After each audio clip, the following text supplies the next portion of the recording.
Me gusta tu vestido. Dime más. Tus manos parecen muy suaves. ¡Dime más! Tu pelo es perfecto para la forma de tu cara. ¡Dime más!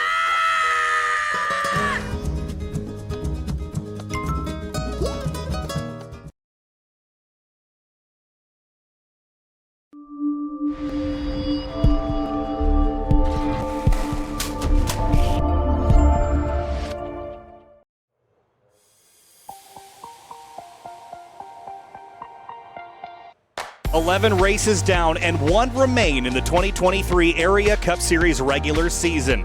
Playoffs on the horizon and one final opportunity to qualify yourself in for a shot at a championship. And most tracks, you'd look ahead and be excited for one more opportunity, but here at Talladega, if you are not locked in, it is an absolutely dire situation to get yourself a win. And maybe this place, with all the chaos that it will ensue, is perhaps the best place for some of those that wouldn't otherwise have a shot, but those that already did could have it taken away. Welcome to race number 12, the Area Cup Series season. I'm Kyle Heyer, joined by Finian DeCuna and Hunter Sleppy for our final race of the regular season. And Finian, everybody's spooked for this one if you are not locked into those playoffs. Oh yeah, especially all the drivers that are not locked in either on wins or on points coming to this round. It is a big toss-up for them if you're on that bubble. If you do not perform, you can easily find yourself on the way out. And for a lot of the drivers, it's even more stressful because out of all the tracks in the entire Cup Series calendar, this track in particular, more, I would say honestly more so than Daytona, is one where you have the least control of your destiny and fate in this race. It is very much up to luck and how the other drivers control, and there's very little in your hands to control. So your night can be going from great to worse in just a matter of a corner if it happens to go that way, and there's not much you can do about it. So it's going to be a very stressful 90 laps for those drivers on the bubble.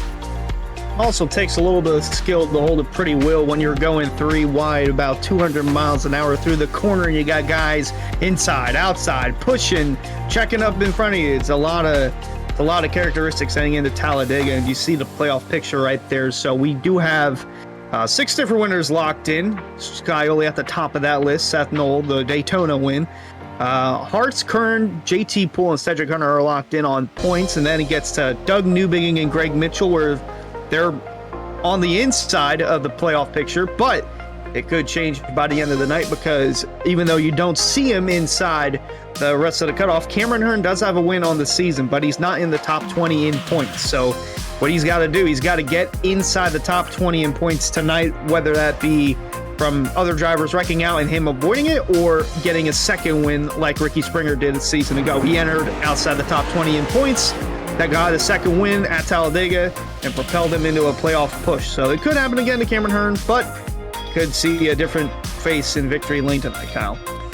Qualifying is underway. You've got a lap to get yourself up on top of the board, and Ricky Springer took his position and went 11th place. You'll see the different colors on the timing and scoring tonight, the left-hand side of the screen. Those in yellow, Finian, are those that are on or around the bubble, above and below it. And then those in blue are those that are locked in, whether it be points, whether it be wins. They are the ones that are safe in the blue. If you're in white, you either are a long, long ways back or you're not going to make it at all.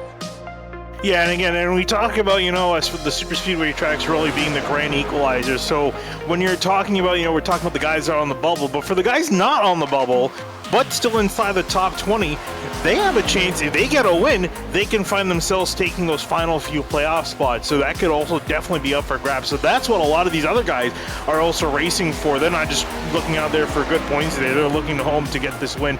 Ben Pierce comes around. I believe he is completing a lap. 7th place on the board for the 65. About half the field is qualified, waiting on the other half to go. Travis Beckner working his way out of turn 2. And since we've had Talladega as the regular season finale for Area, it's had two crazy endings where drivers who you don't really expect to win somehow find themselves in victory lane. Season 2, Jordan Martin was 19th in the point standings heading into that race, took the lead with 2 to go, got the win. And then last season, as mentioned, Ricky Springer had a win, was outside the top 20 in points, needed another win to get him inside the top 20, locked himself in, and went on the push for the championship. And another driver who's looking to do the same is Travis Beckner. Here comes Travis Beckner across the stripe, and it'll be a 53.283 that will put him up inside the top 5, position number 4. JT Poole is on track there. He is in the number 26. Now, as always, we do have JT with us tonight, sort of. He's just got his Talladega hat in sight, the popcorn machine that got pointed out last time around, and Ricky Bobby peering over in the background. He'll probably adjust that camera before you get going racing. But he's got a very fitting paint scheme tonight, matching the Ricky Bobby theme, Finian. I was going to say, it's not a throwback night, but this is definitely a great reference for the number 26. As it was in the movie, it was a Wonder Bed paint scheme here, but Summit, and very nicely adapted to the next-gen car. And man, I got to say, this paint scheme, even though it's from a movie, this looks better than most paint schemes that we have on the track today. This is a fantastic-looking car. He did an excellent job of getting it done out on the track. Will he be quick enough, though, to be near the top again? Obviously, really, qualifying is not going to matter a whole lot unless you're going to want to run near the front. But we are probably going to see a lot of guys either just not qualify or just qualify near the back and start in the back and run there for most of the day. I'm looking at the drivers that put up a time right now. Slaughter and Springer are both winners of this track. They're at the bottom 2 of those that put a lap down. 26th for Slaughter, 27th for Springer, and then Jordan Martin, who won in Season 2, is 12th quickest. But JT Poole, he could very well have a momentum boost tonight. I mean, he won Tuesday night at IRP for the Truck Series, so got to build off that a little bit. And as we see him continue to go around the track, it won't be a surprise if this 26 car finds his way into victory lane for his first Cup win of the season. 53.351. It'll put him about midfield, 15th place. Bryce Senesac is the next driver to come across the stripe. 28th in the 09, 53.435. Now, qualifying is probably the least important part of this night. This is a fairly long race, 90 laps, Finian. So at full tilt flag to flag, we're talking about an hour and a half worth of racing, but it will likely go much longer than that if we get yellow flags. There are 4 drivers that have yet to qualify. They've still got a little while longer, but might not make an effort. That's Connor Horn, Frankie Barroso, and Skylar Shackelford. Looks like Cameron Hearn, Finian, took a lap, but it did not count. No, it didn't, and I'm curious if maybe that's part of the plan or not, because obviously, I mean, I doubt he hit the wall here. Maybe to start near the back of the field, just kind of play it clean, to survive the first half of the race, then get himself forward. But again, he's in that situation where he has to perform. He can't just afford to ride around the back and just kind of hope you just luck inside the top 20, top 10.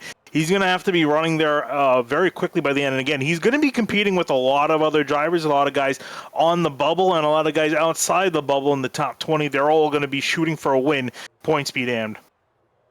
As you see there, it doesn't look like we've only got 4 other drivers left to put down a time, but it doesn't look like they're going to do so. So this looks like it'll be your starting lineup. And right on the front row, Greg Mitchell, the last driver in the cutoff line.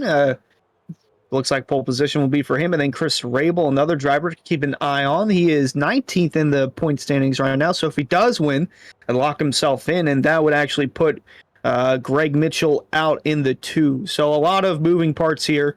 Seth Knoll, Travis Beckner, both locked in, 3rd and 4th, and other drivers to keep an eye out for: Tyler Nichols, Ben Pierce, guys who could very well shake things up and steal a win away from any one of these guys, Kyle. Yeah, and looking down, the field's pretty mixed, right? It's not like your playoff drivers have risen all the way to the top, those that are locked in or even those on the bubble. We might see that in subsequent weeks where everything's kind of filtering to the top when we get back to tracks, or I guess, as I think Kyle Busch has put it, a real racetrack. So we're, again, running here, qualifying at Talladega, not super important. We're not going to see that cream rise to the top, at least in qualifying. Come race time, though, I think guys like Ricky Springer are going to move to the top. Connor Horn is certainly going to move to the top and be in the conversation, but you have to avoid trouble. 90 laps is a long time around here, Finian, to avoid trouble at Talladega, but it will give some breathing room and some time to move forward. But if you wait too long, and we have all 34 cars running at the end of this race, it's going to get wild, as we see Talladega usually get at the tail end of these races. Yeah, especially because, again, for a lot of these drivers, there's a lot on the line. For some of them, not really much. The guys that are locked in with the win, they really don't have much to fight for other than maybe just another win to the win total. If anything, they can fight harder because they have nothing really to lose. But then there are a lot of guys that do have a lot to lose and a lot to gain. So again, really coming down to the end of this race is going to get chaotic. I'm more curious to see how the beginning of this race is going to play out. If we're going to see it be a lot more calm, seeing these guys kind of feel things out, let the laps take by. But that second half, though, is definitely going to be absolutely chaotic. I think you're definitely going to see some guys who qualified up front are going to pull below the double yellow line, work their way towards the back, just try and stay out of harm's way as you look at your playoff picture for the final time before we get into the starting lineup presented by Roasted Gems Coffee. And Kyle, these guys are going to need maybe a cup or 2 or 10 of Roasted Gems Coffee to keep up with the speed in this field. I think they're going to need that. We'll get through a Roasted Gems Coffee starting lineup here in just a moment. But before we get there, race fans, be sure to subscribe to the Area iRacing Twitch channel. For only $5 a month, you can watch all area broadcasts commercial-free. You can also use new Area iRacing emotes in the chat and earn double channel points as a subscriber that you can use to redeem for free merchandise. And again, our 12th and final race in the regular season. This is going to be a wild one. You know, this is kind of how NASCAR does it in the real world now, too, Finian, with that cutoff race at Daytona. It just amps up everything when you come to these big super speedway draft-style tracks, and it creates a lot of desperation as well in the closing moments. Yeah, I was going to say, it worked out pretty well with having it a short track at Richmond in real life. For a lot of times, you get that classic short track action, guys literally willing to dump people to get a championship spot, but also you take it to a super speedway, and then again, for a lot of the drivers, there's so much moving around, there's so much they are able to do. Again, we call it the grand equalizer for a very good reason. Let's go through our starting lineup, the Roasted Gems Coffee starting lineup. Race fans, start your engines with a fresh cup of Roasted Gems Coffee. Choose from some of the finest coffee beans from Colombia and Peru, or try the blended flavors of French vanilla and hazelnut. Use discount code AREAiRacing for 10% off your order at checkout at roastedgems.com. Pole position is one driver that would love to win a race and lock himself in. Last opportunity to do it for Greg Mitchell in the number 2 Ford Mustang alongside Chris Rabel, another driver that needs to win to get in. Moving on back to row number 2, you see drivers that are already locked in, not a lot to worry about. Seth Knoll in the number 1 machine in 3rd. Travis Beckner next to him in the 28 in 4th. Row 3, it's Jonathan Cogswell, the number 27. Michael Curhan, he was in the final round of the championship last year, struggling to even get into the first one this year. Starts 6th in the 24. Moving on back to Ed Robinson, currently sitting 20th in points. He definitely needs a win if he wants to make his way into the playoffs. James Scally next to him in the 7, starting off in 8th. In 9th place, it is going to be Tyler Nichols in the number 41 and Ben Pierce in the number 65, both drivers in Camaros in row number 5. Moving back, row 6, Jake Nichols in 11th place on the inside in 73. Next to him is going to be Jordan Martin in the 11 in 12th place. In 13th place, it's Jacob Bell, the number 77. Ryan Hart's locked in the number 3. He starts 14th. Moving on back in 15, the 26 car, JT Poole starting on the inside. David Weishart next to him in the 33, rolling off in 16th. And in 17th, it's Cedric Hunter on the bubble, but very close to locked in. Garrett Grant in the number 5 rolls off 18th.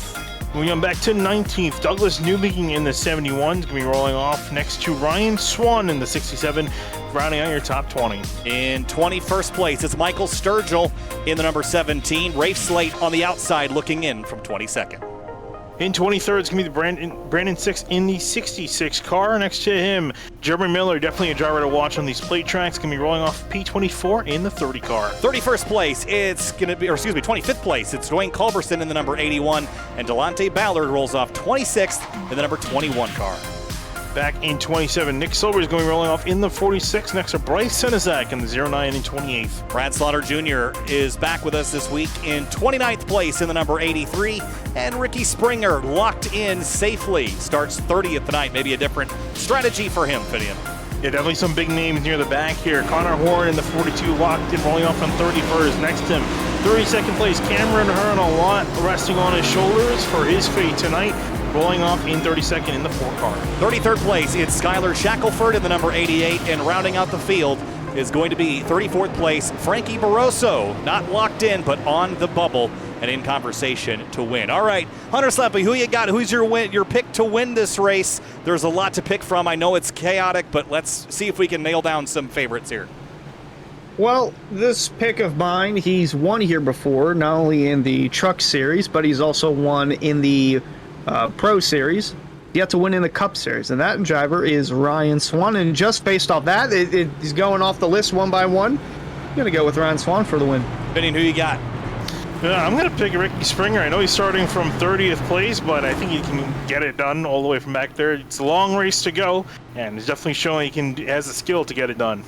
All right, when we look down the field, there's a lot of drivers that I would put my finger on to win this, but I'm going to pick another driver towards the tail, and that is Connor Horn in the number 42. I think he understands the draft style racing, begrudgingly perhaps, but he always seems to perform when we come to these racetracks. I think he might be on his own tonight without teammate Skylar Shackelford to follow him through. I don't know if they'll be able to two-car tango like they want to, but I think he'll be in the conversation. And as far as other drivers to check in on, how about Michael Curhan got the message for us tonight?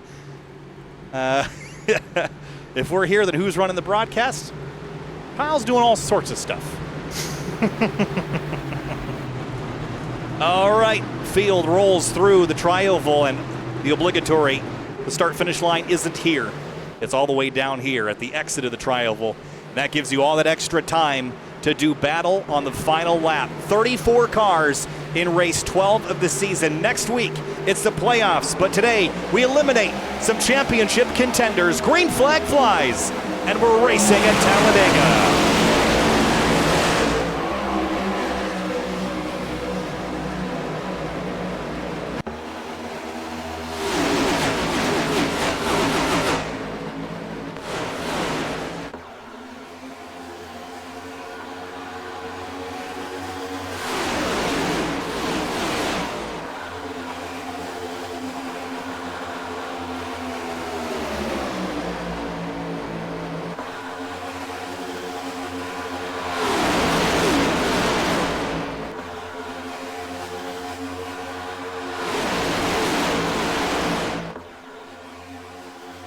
Out of turn 4 for the first lap, and already some big moves down the back straightaway. Travis Beckner to the high side with Michael Curhan giving him a big push in the 24, shifting and shuffling and just staying in line, keeping a steady wheel.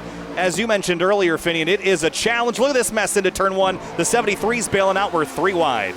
I was going to say, it might be stable near the front, definitely not stable midfield, or already going 3 wide, a couple lanes deep. So a lot of guys trying to get to the front of this pack early on, and we're starting to see a traffic jam. Look how tight up these guys are in a lap and a half, already right on top of each other. That's a lot of race cars on a very small piece of racetrack.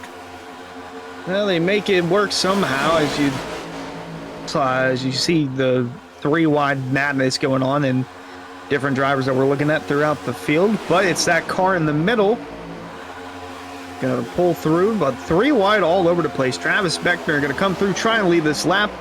Only lap 2, Kyle. I don't know how much longer they can do this. Well, I don't know either, but David Weishart drops to the bottom, and the 28 and 8 of Rafe Slate will come up the middle. The 30 of Jeremy Miller. I can't believe nobody picked Jeremy Miller. The plate goat up there running 5th, Finney, and he's always a contender when it comes to these plate races. Connor Horn, my pick, has dropped to 32nd, maybe to play it safe for now because he doesn't like what he's seeing out front. A lot of 3 wide. Well, my pick is doing pretty good. Ricky Springer currently in 10th. I just want to point out, there are guys that started outside the top 20 in less than 3 laps have moved themselves inside the top 10. Some guys have made some really impressive movements to the front. Rafe Slate, one of them, Jeremy Miller. Oh, we trouble! Mentioned. Oh, the 51 of Springer gets around. turned around, and is there going to be more trouble? Does he spin back into traffic? So far, he has not. No one else wrecked. Newbegin turned around. The caution is out.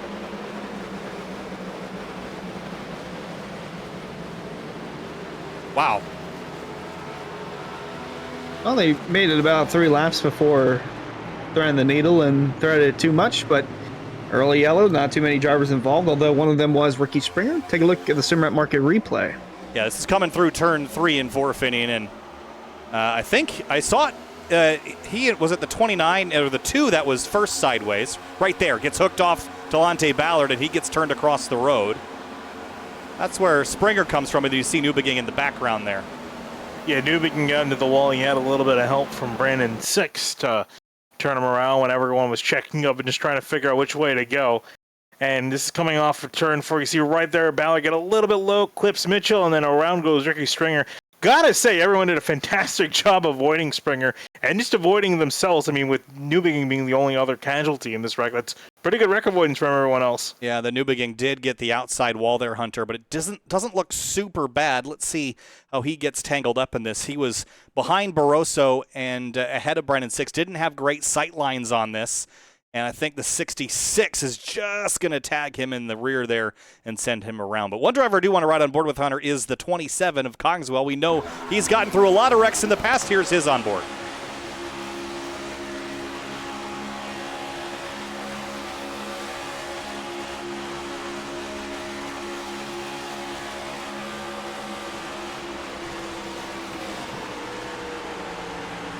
Whew. Not as clean there, but he still found a way to get through.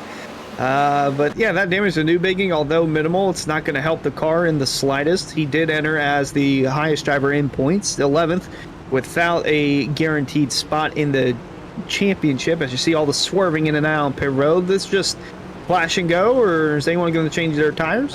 Looks like just splash and go. I think this is probably just going to be a fuel stop. Why not, right? Wreck position doesn't matter all that much. There was 7 drivers that did not pit, and they are now the top 7 on the left-hand side of your screen. Curhan back to Senesac. They stayed out. Everybody else in, and most just a splash of fuel. Bam. Yeah, pretty much. I think just might as well top off on fuel. Looks like Jake Nichols. Just trying to confirm this because on our timing screen it shows that he just passed through pit lane, and it looks like he did. So he didn't stop in his box, just passed on down. Guess he missed it. So no service for the 73. But I think this is smart for a lot of guys just to top off on gas, because you never know, depending on how many more cautions we get, fuel could be a factor. And as we saw, it was very easy for some people to gain 20 spots in the matter of 2 to 3 laps. I don't want to picture Talladega becoming fuel mileage, but it could. Well, here's what we know we're going to get, guys. 3 words, say it with me. Green, white, checker. There we go. Yeah. So you might as well have your tank full for the almost inevitable extension of the race distance of 90 laps. So 5 laps down this time through. Michael Curhan leads the way. It's his 3rd lap led when he comes across the stripe. And again, anybody in the yellow, if they win, they are in. And that's not true for all the drivers in white. There are some that could win and get themselves in. I think you mentioned Rabel earlier as one of those.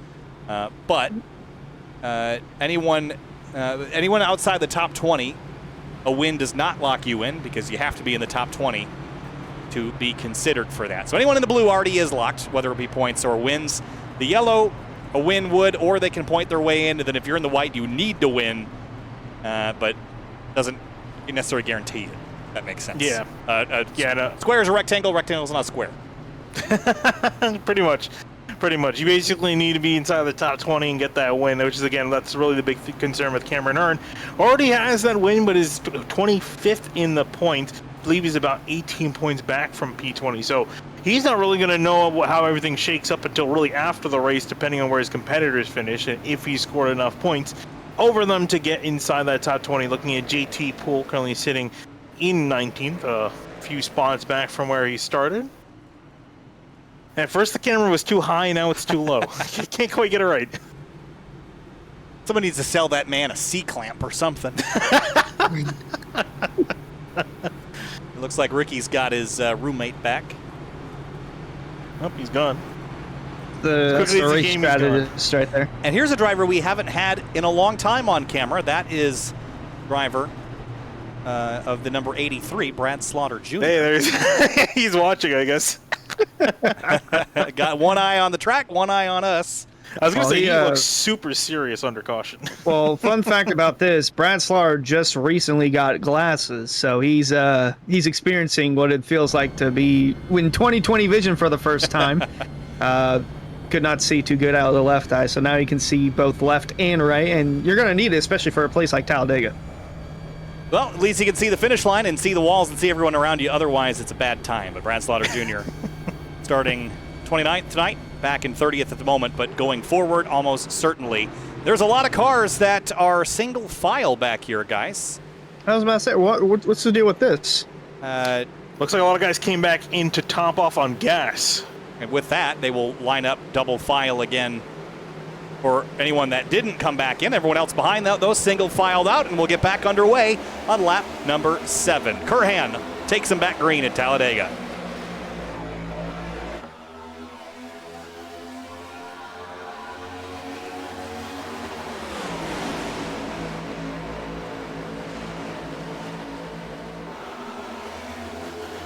Look at the 11 of Jordan Martin on the outside with assistance from Bryce Senesac. Oh, Cogswell gets shoved out wide as the 7 of Scioli heads up the middle with assistance from Rabel and the 17 of Sturgill. And Reinhardt looks like he's going to pick up the 27 of Cogswell and try to he was not going to push him. He's going to leave him out to dry and dip down below, make that pass. That second line starting to get close together, and I can see the number 17 looks like Michael Sturgill peeling out. And here comes James Scioli also jumping to the top lane to try to make a move. First 4 cars are single file through, being led by 24 of Curran, then it's Jeremy Miller, Travis Beckner, and then the 5 of Garrett Grant. Interesting one to keep an eye on in the 5 of Grant. He's 18th in the points, so a win for him, and he's locked into the postseason, but got to make it through the next 80 laps or so without being involved in an incident, and that outside lane's starting to get a chug. Here comes another driver just jumped to the outside. That's that's Seth Knoll. Seth Knoll in the 1 just jumped up there. Now, Seth Knoll's an interesting one to keep an eye on because, guys, who won our last Super Speedway style race, discounting Atlanta, that was Seth Knoll, Finney, and he was our Area 500 winner. Look at him charging to the outside, and the 30 of Millard goes to protect, and Seth Knoll will pick him up for now. Gets shoved to the right, though, by the 33 of Weishart. And here comes now, you can see him try to work on the outside, is disconnected from the 33 though, so here comes now Jordan Martin pushing the 30 of Jeremy Miller up the middle, and that top lane is going to lose a bit of steam. James Scioli looks like he's going to pick up that top lane with Michael Sturgill, but they need to start to get going. They're losing quite a bit of time. Jordan Martin, 17th in points, a win for him. He'd be locked in. Bryce Senesac, the car behind him, pushing him. 23rd in points, missed last week at Indianapolis, so a win would definitely help him, but would need a little more help. Jeremy Miller in the 30, though, going to continue to lead. Miller got Senesac now looking to the outside with Rabel coming, but here comes the 09 of Senesac. Senesac to the outside, and big move from the 3. Where did he come from? Ryan Hart's to the outside. He wants the lead. He's got it for a moment, but a big shove back to the 30 should shove him across the line. Who leads this time? It's Hart's. He gets his first lap lead of the night. I was going to say, Ryan's been doing a fantastic job. We normally talk about at Talladega and Daytona, you need good friends, teammates to work with. He said, forget that, and he just was kind of picking lanes, picking lanes when they were gaining time, and just moving in and out of them, and drove his way to the front. Miller continues to lead, 24th in points, so just like Senesac, if he wins, he would need a little more to happen, but here comes the 11 of Jordan Martin with the 1 of Seth Knoll pushing him. David Weishart in pursuit as well with Scioli. Boy, that outside line is stacked, and they're ready to go to the lead, Kyle. Big shoves from the 1 to the 11. And Jordan Martin is making up ground on that inside row, but Miller, Rabel, Kurhan, Beckner on that bottom lane. On the outside, it's the 11 of Martin, the 1 of Knoll, the 33 of Weishart, and the 7 of Scioli. Now, the middle is led by Bryce Senesac, but they've gotten sucker hold, and they're falling backwards. Looks like those middle cars are dissipating and getting merged into the outside lane. So all this about 1.4 seconds ahead of a secondary pack led by Greg Mitchell, Finian. So they've separated themselves out. A nice, safe place to click off some laps. Yeah, I think they saw on that first one. Oh, Scioli getting bobbled. He's trying to save it. A couple wiggles in 3 and 4. Manages to hang on to it. That could have been a disaster. I mean, again, for him, not too much of a concern, but definitely a Code Brown moment right there. I think he got a tap from Cameron Hearn is what set this off. He tried to come down and block the run from Hearn, but fortunately, it didn't result in an incident. Otherwise, that would have taken out, possibly could have taken out Hearn and others, especially that second pack in the back. Checking up would have been an issue there, but nonetheless, we've got Another driver that's gone over to the lead. It's the 3 of hearts with Miller on the bottom, and then Rafe Slay in the 8, his teammate on the outside. Yeah, the 8 purple car getting shoved forward. JT Poole is giving him a huge shove. And right behind is that Area 500 winner. You just see the focus that you have to have. And just look at how tense JT is right now. It's hard to get relaxed. And sometimes drivers in the real world will tell you this is some of the most exhausting racing you're going to do. Not because of the physical element of it, but because of the mental strain that you're having to deal with. How focused you have to be. That heart rate is absolutely climbing, and JT drops to the bottom. Yeah, and I gotta say, it's also, I feel like that's definitely increased by quite a factor with the next gen car. Compared to the Pro Series and the Truck Series car, the closing rates for these cars are so drastic that you really have to keep an eye on which lane's coming at you with a run, trying to pick out where to go. And also too, with the rounded bumpers, it's very easy to spin someone if you push them the wrong way. Speaking of a push, huge shunt to the back of the 26 from Jeremy Miller. As Jordan Martin, Ryan Hartz are racing on the top side, you can see GT just running in the middle, trying to control all 3 lanes. This is absolute insanity right now. All this 3-wide action. Poole going to go up top, get a big bump from Jordan Martin, going to leave the middle open for Ryan Hartz and Jeremy Miller on the bottom. But you can just see how much he's enjoying this, but I don't think he's going to be enjoying it for too much, as the outside line's starting to pull a little bit, but well, see the bottom and the middle work together, and 4th car on that outside lane there you see is David Weishart. Yeah, Weishart, I said you couldn't relax. He's about as relaxed looking as I think anyone can get. He's very clinical behind the wheel in general, but especially so tonight. And that can help you with your decision making if you're not always on the edge of your seat, if you got a moment to kind of think and strategize. And I think that's what Weishart typically drives like. But JT drags some of the field up to the high line. This is a line that we've seen be successful in the real world, Finney, and I haven't seen it really be the way to go in iRacing all the time, but so far, so good. Miller has kind of dragged that bottom and middle groove backwards a little bit.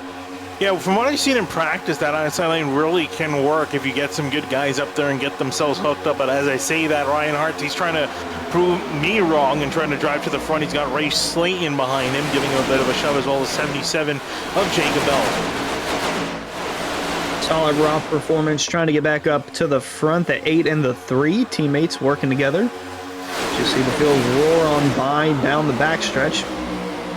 But they are definitely trying to make that middle work, but for the bottom, it's all gone, basically. No, there goes somebody. That was... Was that the 88? Was that Ben Pierce in the 65. The caution is out. I think it's just a one-car accident. Yes, it is. But Ben Pierce just got hooked, and he went for a ride. Caution out for the 2nd time today, this time for the 65 of Ben Pierce. And watch... I think is it the 3 of hearts here? Just goes to the right and just kind of miscalculates. It looked like, I think Ben Pierce is trying to see if he can shoot the gap and get past the 3 and get into his lane. And I think Hartz, meanwhile, was coming up to side draft. You're going to see them both kind of find each other on the racetrack right there. And Hartz did a good job bailing out. Again, no other drivers involved in that wreck, and that's out of treacherous part too. Heading into turn 3, not too many places to go when you're going that fast into a sharp banked turn, but going to result in some necessary adjustments made for Hartz and Ben Pierce. I wonder if the 8 got into the 3 at all and kind of unsettled him. He kind of took a right. I don't know if he meant to do that. Got on board with Rafe Slate and see what we can see.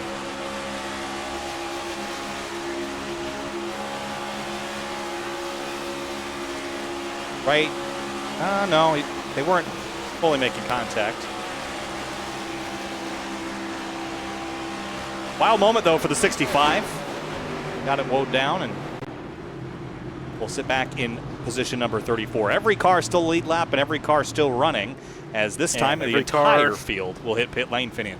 I was going to say, every car coming down to pit lane ran quite a few laps, and everyone wants to get on the same pit strategy, because the last thing you want to do at these super speedways is pit by yourself. You always want to have at least a couple other drivers to work with, otherwise you're going to find yourself putting around if we do get green flag pit stops later on. But we haven't had too long of a green flag run just yet, but I'm curious to see if it's going to just be splashes and goes, or are we going to see some guys take some tires?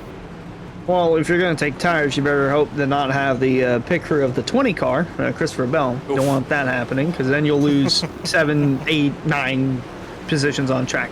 Oh, I'm hearing something with Ricky Springer. Doesn't sound too happy. Trying to see what happened. Let the dust settle and we'll go look at it. Oh, there's some contact on pit lane with the 51. Oh, right here. Ooh, Douglas Oh, Newbegin. wow.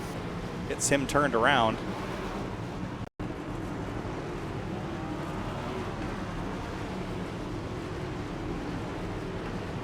Oh, boy.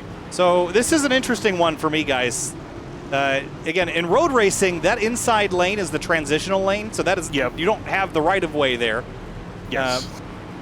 But yeah, I don't know. I mean, if this was SRO's rules, 51 would be at fault for this, but we're not using the SRO rules, so I guess that's not for me to decide.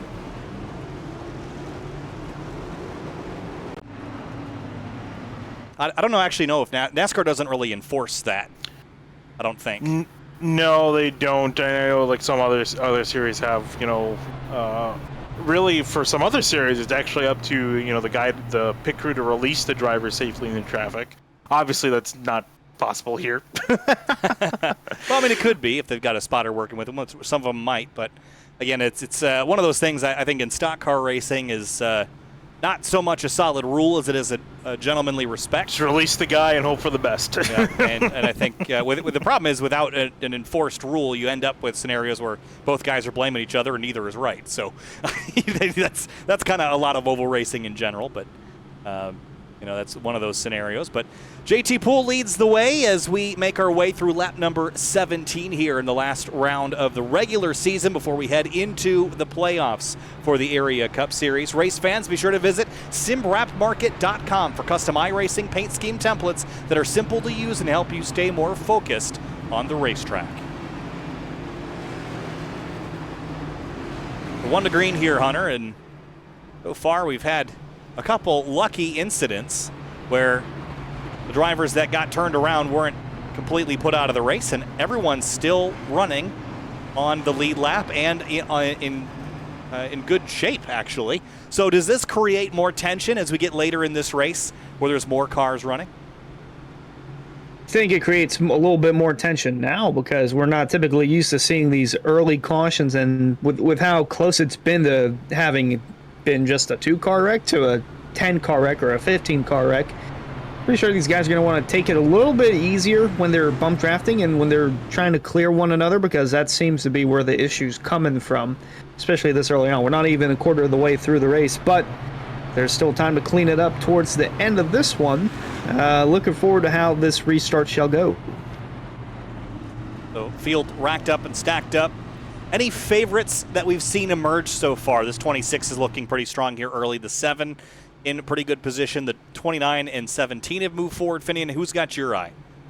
I think definitely that 26 at JT Poole. He's controlling the field pretty well. Some may argue he's controlling it a little bit too aggressively this early on, and I'm kind of thinking he might be a little bit too aggressive in some of his moves early on. I mean, we're only on lap 18 of 90, and he was kind of racing like it was towards the end. And not that there's anything wrong with it, but some guys definitely might rub some guys the wrong way, and they definitely might leave him out to dry later on. But he definitely is showing he's got what it takes to be in front and command the field, so he's looking pretty good so far.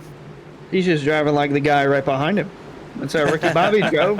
How do you think he got to the end of Talladega before, his old little shindig? But one driver that I am impressed with early on, Jordan Martin. He's also been a front runner with the one of Noel behind him. Don't want to count out Weishart either, but here we go, Kyle. Come back to the green. Come back to the green flag, lap number 19 of 90. Back underway from Talladega.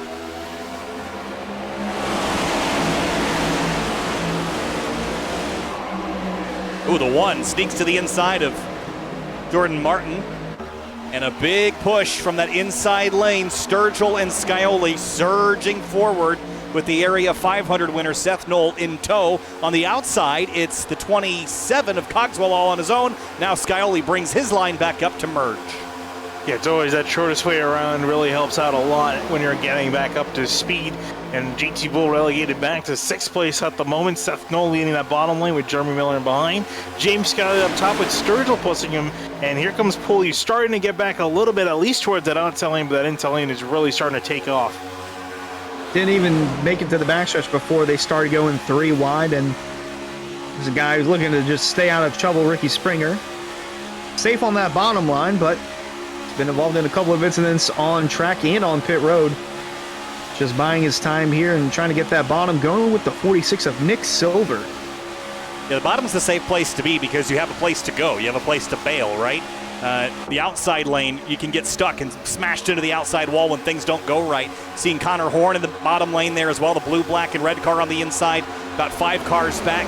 He's making his first charge forward here. Big moves from Seth Knoll from top to bottom. He took the elevator to the ground floor into turn 3, and the 30 car is back in contention on the outside. Yeah, GT Pool just got the door shut on him by Knoll as he was trying to work his way to the front. He left Jordan Martin from the middle lane and dove to the bottom lane, but almost took the lead if it wasn't for that pesky one taking it away from him. And that inside lane making a huge charge. Cedric Hunter now inheriting the top lane will go in front of Jeremy Miller. There's Travis Beckner also trying to slam the door shut, and Seth Knoll jumping to the top side, but no one behind him. Yeah, some of the closing rates here are very concerning. Especially with... and here comes Ricky Springer, who was spun out on pit lane. He's coming up down in 3rd place.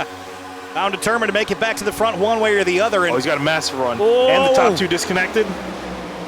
Ricky Springer from turned around on pit lane to the lead in 3 laps? Everybody scatters into turn 3. This is wild. And the closing rates are huge, as Hunter mentioned, Finian, but 3 wide and everybody scattering on top of that. Big move for the 66. He's sideways. And look in the middle, there's Cameron Hurd. Ricky Springer. Well, you can see him navigate his way through the grass, just mowing it a little bit. Doesn't merge back into traffic, but it's the price you pay when you're trying to block. And like I said, the closing rates here, this is some of the most insane closing rates I've ever seen. And now we're going back up front. Jordan Martin to the lead. Jacob Bell back in the Cup Series. Whoa, car swerving down low, but that outside lane is rolling, Kyle. This is getting spooky. Big moves here. I thought we'd see drivers kind of knock it back a couple notches after those early spins, but no, they have not. They have ramped it up here. There is playoff contention on the line, and nobody is waiting for lap number 90 to get it done. They want that track position, and they want it now, Finian. It's 3 abreast from like 6 rows on back, from 5th on back. It is very cutthroat, and there's Travis Beckner now moving to the middle. Everyone's out for themselves, it seems, at the moment. I thought this first half of this race is going to be calm. I can't imagine what the second half of this race is going to look like if this is how the beginning is shaping up to be. Travis Beckner working through the middle, Cameron Hearn leading in the bottom lane, Jordan Martin up on top, David Weishart in the mix as well. Yeah, they're all stacking up. If a car goes around, there's going to be a massive wreck in the middle of the field. Well, they've been trying to do that since the drop of the green flag, it seems like. We've seen nothing but 3 wide action. And like I said, this last restart, they didn't even make it to the backstretch before trying to get 3 wide. This is just insane racing here among some of these guys that are trying to get their, it could be their only way in to the postseason, like Jordan Martin on the outside, and you got Travis Beckner there. And right on the bottom, you see that's the 83 of Brad Slaughter. He won here in Season 1, looking for another win in Season 4. So he pushes Beckner to the front. He was 30th on the restart, and he's now 4th in 4 laps. Big moves for the number 83. Charging ahead with Travis Beckner on the bottom. The 11 of Jordan Martin comes down the racetrack, covers off the 77 of Jacob Bell. In the outside lane, it's David Weishart who leads the way. Brandon Six had a scary moment a couple laps ago, giving a big shove to the 33 as they sail down the Alabama super stretch here. It is chaos in this field. Anybody moves an inch, and they're going to be flipping a mile. Yeah, outside lane was starting to lose some ground, though. Looks like the 3, Ryan Hart, has jumped up to the top, trying to give that lane more life. Meanwhile, up at the front, Brad Slaughter jumped out from the bottom lane to the middle, trying to see if he can take Jordan Martin up to the lead, trying to see if he can race against Travis Beckner. Yeah, Slaughter said that he's only going for wins and that it's going to be coming from the middle, and that's indeed what he's done. He's gone from the middle and into the lead. Starting to get a little more separation now, mostly side by side, but one thing's for certain, that 11 car Jordan Martin all over the bumper. He's looking to make a My goodness, he's looking to make a statement here tonight and lock himself into the postseason with the win. But here comes that purple car of Rafe Slate. It's going to drop Jordan down to the bottom, and here comes Martin to the lead. And JT Poole hunts for the bottom as well into turn 3. Brad Slaughter Jr. will lose the lead. Jordan Martin now through the bottom lane. The 46 of Nick Silver leads the high lane now in the teal and orange car. And we're still 3 abreast, this time even closer to the front than we were before. High-octane racing at Talladega. This is what you come here for. This is why even the virtual grandstands are packed full as we're side-by-side at 192 miles an hour past the start-finish line. I gotta say, there's probably gonna be some heart attacks in the grandstands from people because there's so much going on, so much action on the track. Your favorite driver can end up around and in the wall in a second. And look at everyone except for 2 cars all in that screenshot right there. Just insane racing here as Slaughter continues to lead Nick Silver down the second car on the outside. Jacob Bell, first car lead in the middle. Now Rabel going to look to the inside, going to lead the bottom. Jordan Martin falling back a little bit, but looking to get up to the bumper of Rabel and make a charge back. But Slaughter continuing to lead as they work their way off 4. High lane kind of getting some prevalence again. We saw this with JT Poole on that second run. Connor Horn in the middle behind Brandon 6. That's what 195 miles an hour looks like by the stripe. Yeah, you can see that top lane really starting to benefit now. The middle lane starting to try to come back at them, trying to utilize that side draft. Jacob Bell leading that middle lane. Curious to see if anyone else from the top will jump on down. That bottom lane, though, is really struggling. Chris Rabel all the way back in 17th now. Cameron Hearn, I just saw Cameron Hearn, JT Poole, and it looks like a few others going to the bottom. Brandon 6 now going to lead the charge. Brandon 6 going to have a little run here. He's got I believe that's the 4 of Hearn behind him. But that middle lane now is being led by Nick Silver. Going to have Jacob Bell pushing here as they're coming across the stripe. Slaughter still going to lead this time by. I hesitate to say this has calmed down because we're still 3 wide, but relatively speaking, the energy level has knocked back a notch or 2. It is still pretty high, but the 6 and the 66 and the 4, pretty sizable shove there on the bottom of the racetrack with JT Poole in tow. Then it's the 83, the 3, the 33 on the outside lane with Cedric Hunter in that 07. Hunter, another driver. Ooh, you see him get alongside the quarter panel of the 33. Hunter is in the yellow zone. He's basically in, but not completely confirmed. He can't have a terrible night tonight. He just doesn't need an amazing one. Yeah, that's really the big issue for a lot of these guys. Some of these guys, they can benefit from getting some points, but at what point do you debate going for the win as opposed to just trying to finish as high as possible? There's a line for some of them that they have to cross at some point, and they have to decide for themselves how much are they willing to put on the line, especially considering how much the closing rates are and how easily a mistake can really just put themselves on the wall and out of this race. Jeremy Miller jumping to the top side. He's got David Wise starting behind. Does Ryan Hart or Brad Slaughter jump to the top? They do to block the run. Whoa! Cameron Hearn to the way inside. So is Jordan Martin. It looks like Martin's actually going to get out of this mess. It's a smart decision for him because if he wrecks, he's out. He does not have another chance to get into the championship hunt. Needs a win to get in, and a little replay of this. Yeah, the Ford didn't look like he went down there on purpose. You see him get kind of sandwiched between the 66 and the 26. Didn't like kind of getting shoved around. The 33 gets pushed. There's going to be a big stack up here as the momentum shifts everywhere.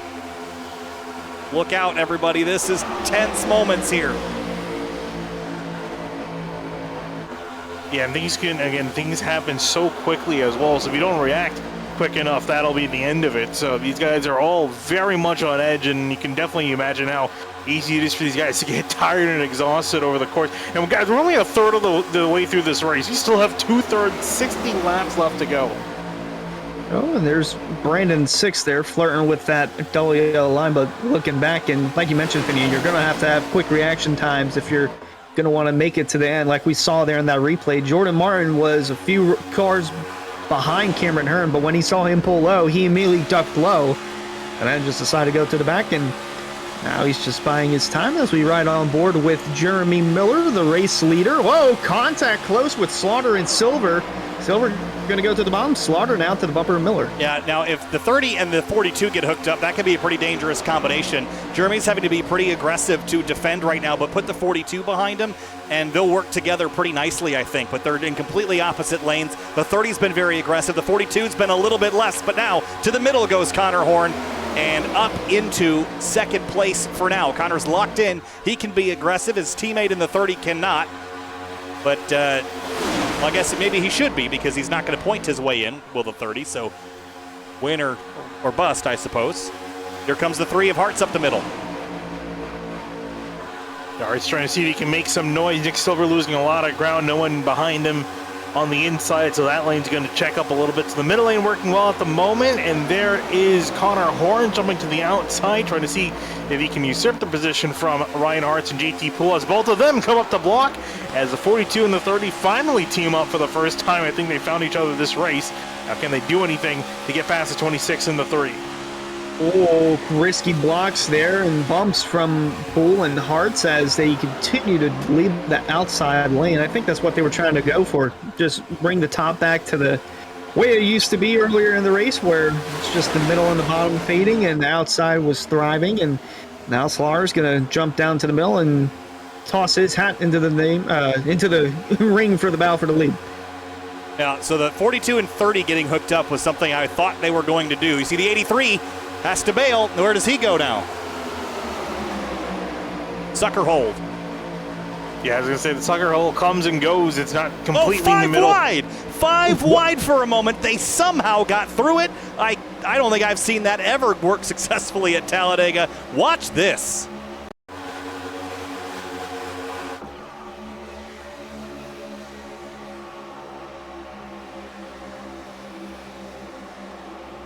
Woo! Oh, man. That was very nice. briefly. There were some spotters that got alerted there for a moment, absolutely. And someone just went up the middle. Who was that? It's the 77 of Jacob Bell. Now the inside pulls even. David Weishart, Hearts, Cedric Hunter on the bottom, and James Scioli. Hearts on the outside, rather.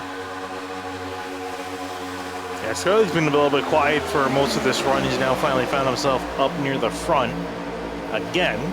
Cedric Hunter potentially can make some noise here, sitting in second place in behind Weishart. GT Poole trying to bring back yet another charge. Every time the 26 seems to fall off, he finds someone in the field to get hooked up with and go to the front. Weishart ditching Cedric Hunter, going to the top side, and actually doesn't block the 26. He's going to try to hold off the 8.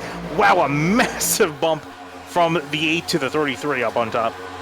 A little bit of a check up there on the outside line, being led by Slaughter, and that's the 8 slate behind him, and JT Poole continuing to work his way towards the lead. Jacob Bell right behind him, pushing the way through, but Cedric Hunter and company on the bottom. Boy, there's a lot of drivers on the bottom. Now here comes Senesac to the outside of Bell. Now he's going to push Poole to the front. Yeah, kind of came out of nowhere there, snuck to the outside of the 77 and took that spot away. Looking a bit ragged there through 1 and 2. But no one's able to kind of create a line that stalls anyone else out, Finian. It's the outside lane. You can kind of pull like that for a minute. But if the drivers don't want to comply, you get this. You get 3 wide. And that means that this entire race is going to be filled with this. Nobody is safe to just run single file. You can't get that level of cooperation like you can in the real world. And I think that's a good thing. Oh, yeah. It's so unstable. There's things constantly changing. Drivers are on the bottom of one lane in one corner, and then the next corner they can be up on top 3 wide. So a lot of things changing. 4 wide in the middle for a second as Bryce Senesac is pulling out a little bit from line. Going to swap with Rafe Slate. Rafe Slate going to push forward. Yeah, or you could be 4 wide like Rafe Slate and Senesac were just a moment ago, as Weishart finds himself in the lead with Hearts behind, pushing that middle lane though. Cedric Hunter, JT Poole, Brandon 6 goes around. No caution. Say that's below the double yellow line, all the way towards the inside wall. That will not be a caution. 8 cars in the wall, though, guys. I don't know about how bad, but yeah, it was a good look. He got turned off the nose of Bryce Senesac and went flying into the wall. So he's definitely going to have a meatball and have to come down and get that fixed. let's go back and look at what happened to Brandon 6. Here's a look at it. We'll go from high above. I think they're just going to get a jam up here, the 07, the 26, and the 8. Yeah, right there. Yeah. And the Yeah, 66. Brandon He did a 6. great Wow. job not hitting the wall. I'll give him that.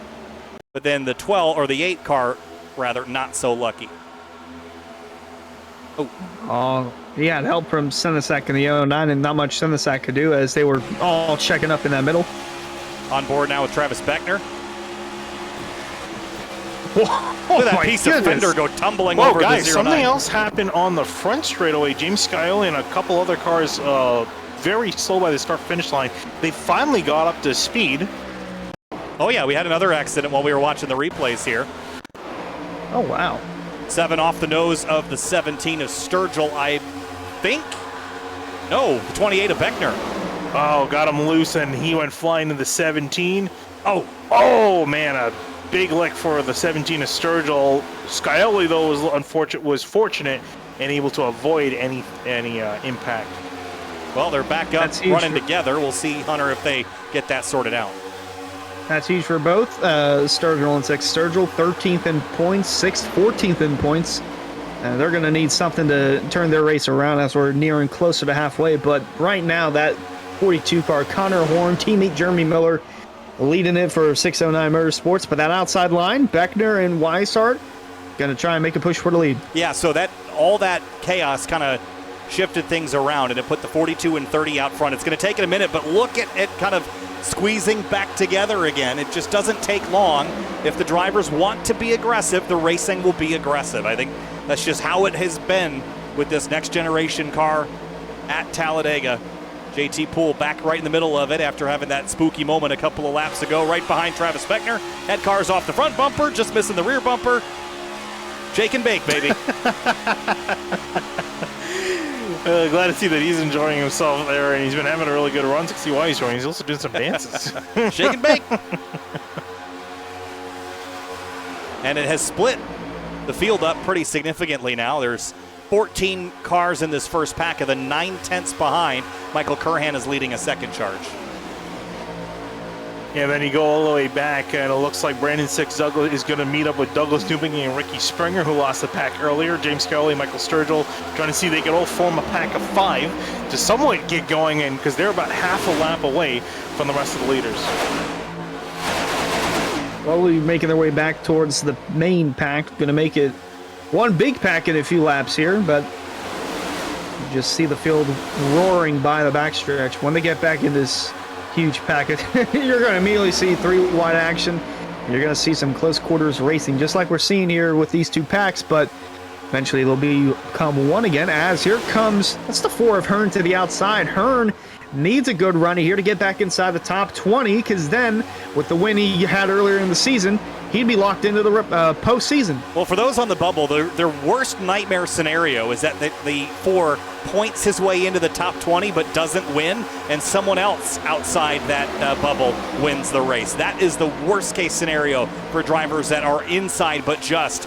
And that could really mix things up here. Look at JT goes to the middle. He's going to have some assistance from Seth Knoll. Cedric Hunter thought about going to the middle. He didn't.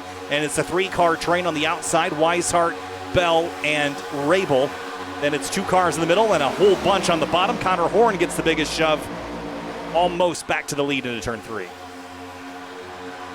Yeah, it's already starting to get crazy again up near the front. Kind of similar to what we had earlier, not as crazy due to the smaller amount of cars. Although speaking with that second pack, they're pretty much caught up. And JT Poole, though, is sucker hole in the middle. He's dropping back really quickly. They're still trying to go 3 wide back there with, looks like Hearn, Rabel, and the 5 of Garrett Grant. Pack slowly forming again, though, but Connor Horn continuing the lead as these guys are a little more spaced out now. Outside lane still going to have some sort of a push here. 33 of Weishart looking to make a run with Jacob Bell behind. JT's popping out again with help from Seth Knoll. And this is the moment to do it when everyone's kind of running double file. There's that extra lane open. If you want to move, this is a pretty good time to do it. It gets really difficult when everyone's 3 wide, but there's open track available for the taking as everyone kind of reconstitutes here the last pack on the track with Newbegin, Scioli, Sturgill, and Springer, they really need a yellow. We have 2 retirements now, or 1 retirement. Ryan Hartz is out. Rafe Slate is the only driver that has lapsed down. He's now 4 laps down to the leader and back onto pit lane, likely retiring, and he would be our second. He is just gotten back out on the track. Just pull out pit road. Stand corrected. So we'll see how long that lasts. Whoa, he just spun. Oh, no, he just went into the wall again. And Alt F forward. Well, I said he might be in retirement soon. You're about 15 seconds too soon on that comment. Brad Slaughter Jr. back up in the mix here, right behind Jonathan Cogswell. As we approach halfway here, we've had 2 yellows so far. Probably a whole bunch of things in between then and now that should have been a yellow but have not been. And that can happen at these big tracks. If you can spin onto the apron and not come fully counter to the surface, you don't end up with a yellow. And you can go green even with incidents like we've seen. We've seen races go green despite a whole lot of incidents, Finian, back in the Outsider Racing League days. Yeah, I was going to say, I mean, speaking of going green, really now one big question these guys got to start thinking about is pit stops. And nobody, I guarantee nobody practiced pit entry. Every single time we come to one of these super speedway style races, Hunter, nobody practices them because they don't think they're going to need to use that skill. And then how many drivers get black flags for speeding or crashing on pit lane? Well, not only that, but like you mentioned, some drivers don't get the message, and then they just ram right into the back of someone trying to get on the pit road, and that could create a caution. But, only time will tell. We are about a lap shy of halfway, but these guys are still going at it 3 wide up front, even though there's only about 4 or 5 cars in each lane. Seth Knoll, JT Poole making it work. Now Poole going to look for the lead. Yeah, JT's been really aggressive tonight. Oh, like what we've seen out of him. Quick update. Looks like that Ryan Hartz has lost connection. Oh, yeah, I wonder what happened to him. Remember Ben Pierce was turned around sideways, was our first yellow for the night? Yes. Whoa. Second yellow, rather. He's back up to second place. Yeah, but a solid bump to the 26 almost sent him a little bit sideways. And Skylar Shackelford, too, running very well. Haven't seen a whole lot from the 88 this season. A couple times he's been running relatively okay, but this is the best run we've seen him have this season by far. Competing up there for the win. He's definitely a wild card that can. Whoa, oh my goodness. That was Seth Knoll getting a massive push there. Could have been real bad from Travis Beckner. Beckner's been close to disaster pushing some of these guys. But yeah, the 88 of Shackelford, he's definitely a driver. He's well below points to where his win wouldn't affect him making the postseason, but could affect others as their only ticket to getting into the postseason. A little bit of shifting and shuffling now. The lines aren't quite as even as they were. Teammates have gotten separated. Now they're reassembling Connor Horn and Jeremy Miller in that outside lane. Here's Cameron Hearn dropping to the bottom. Maybe he'll find some friends down there. JT Poole could be one. Miller's going to drag Horn to the bottom with him, I think, through the center of this pack. Whoa, the 4 goes and slides. Does he save it? He saves it. Oh, no! Ben Pierce. And Hearn does not miss it this time. And punches the wall there. That might do it for Hearn's playoff chances. Especially with the caution coming out, too. Here's a look again. The 30 just had a huge head of steam and just huge bump draft in the middle of the corner. And then right here, the 4 tries to blend and just doesn't do it right and just... Wow. Yeah, that was way too quickly of a merge. I'm sure Ben Pierce was completely caught off guard. He wasn't definitely not expecting the 4 to come up there. Yeah, it stinks because he didn't get shoved off track fairly, right? He got a hit mid-corner, a sizable, probably overzealous draft, but then the merge kind of, what really took him out was his own mistake, and that's going to sting. But yeah, 32nd place, likely out for the night. That is the end of Cameron Hearn's championship run. I just can't believe it, how many wrecks we've gotten away with. Say that genuinely now. Impressive. Yeah. Say that. Talk me on lap 88, see how we're doing. Well, I mean, we're due a caution at this point. We should have had 3, and we've had none, and we've been green for 30 laps. Well, there is a group that would love to see a yellow, and that's this one. Sturgill, Newbegin, Gordon Martin, Ricky Springer, Scioli, some good cars in this pack. And they've got there's everybody scattering up here. JT Poole to the bottom. You can't leave these guys alone for 3 seconds. They start going all over the place. Oh, Tyler Nichols in the wall. Or no, that's Delonte. Yeah. And just like that, they're 3 wide again. Said they're like cats. You can't leave them alone. They'll climb on top of your refrigerator. Open your garbage up and drag straws across the house. That's Pollard on that? Yes. I have to put in cups with straws upside down because he'll go in just to get the straw out. Oh, 4 wide for a second. JT Poole close with Michael Curran, Jacob Bell, and the 27 of Jonathan Cogswell. That could have been disastrous there in the midfield. That caused a little bit of a breakaway. Top 11. Have a bit of separation. Up on that top lane, again, we talked about this. Rarely do you ever see guys just riding in the top lane single file like they do in real life. He's making it work tonight, though, at least for the time being, until one guy gets out of line. One guy gets out of line, and then all of a sudden they're 3 wide for the lead and even 4 wide. I think all the dissenters are kind of stuck mid-pack right now. Otherwise, they might get that broken up a little quicker. But this requires cooperation in iRacing. And you can find some speed up there, but you still have to want to do it. If Travis Beckner wanted to take a hard left into turn 3, he could pass that knoll fairly easily. But need a little bit of help. And there's no one there. They also just need everyone to relax, which they've not wanted to do. They're not going to do that tonight. 50 laps. The only person I believe is even remotely relaxed is the 33 of David Weishart. I was going to say, everyone's been driving like they've drank 30 cups of Roasted Gems coffee. Brad Slaughter. There's Ricky Springer. There's a lot going on in some of these backgrounds.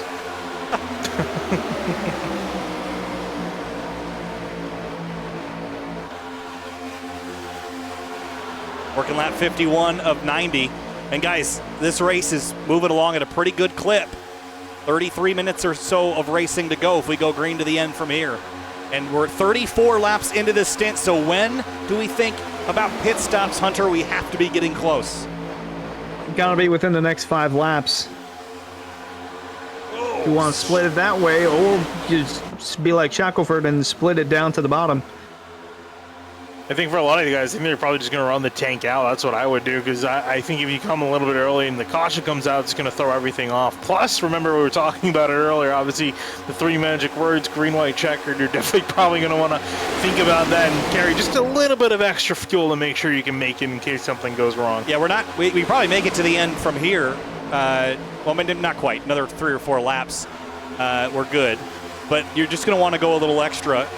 And let's talk about tires. I guess everyone's taking a set right on that last yellow, so you probably won't even bother again unless you have to take a full fuel load maybe, but maybe they want to use this tank up as much as possible and not take tires so then have a shorter time on pit lane.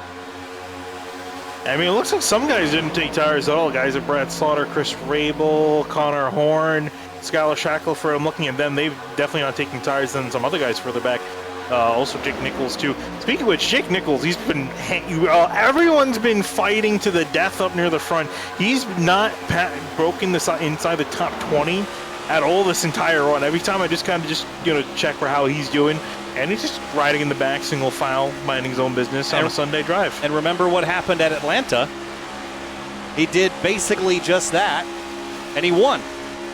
Just lingering. Yeah. He had a chance to win this race a season ago. He basically did the same strategy. Waited till the right time. That was up front towards the end, but did not come to fruition. Looking to change that here this time around as Seth Knoll, Travis Beckner continue to lead things through, but Senesac trying to make that outside line grow to get closer towards those front runners. Douglas Newbigging's group, they are headed down the back straightaway right now, still about half a lap behind. And they're making pretty good speed. They're losing time, but not a ton. Yeah, it was a lot worse when they were separated into 2 car tangos, and then they all kind of converge on one another, and they've pretty much stopped the bleeding. They're bleeding a tenth or 2 here and there, but they're pretty much holding station. But like you said earlier, they're definitely going to need a caution to get themselves back in this race. Lap traffic, Cameron Hearn. Going to be 3 laps down now, but Though 9 at Senesac has made a charge towards the front with Michael Kern, and then Senesac jumps to the bottom. Kern still leading the outside. Greg Mitchell now, teammate of Kern, going to go and push the 24 towards the front. Bryce Senesac leads the way. Has not yet led a lap. That will change on lap 54. And look up front, the top 10, there are only 2 drivers that are locked into the playoffs in that top 10, and only 2 more that are even considered on the bubble. There's a lot of drivers that are fighting for, if not a shot at the championship, a shot to grab a win before we finish off the season at more traditional racetracks, Finian. So there's definitely extra motivation here to put this race in a spot on the calendar where it matters to both playoff and non-playoff drivers alike. It's going to create that intensity that we saw in the first 25, 30 laps of this race. And here comes some takers. Yep, here they come. Pit road's open, and here they come, the first takers on this run, blowing themselves down, and it looks like everyone behaved. JT Poole at the back. Hunter, yeah, I was going to say, next issue is getting in your box, because this is on arguably harder than slowing down for pit road.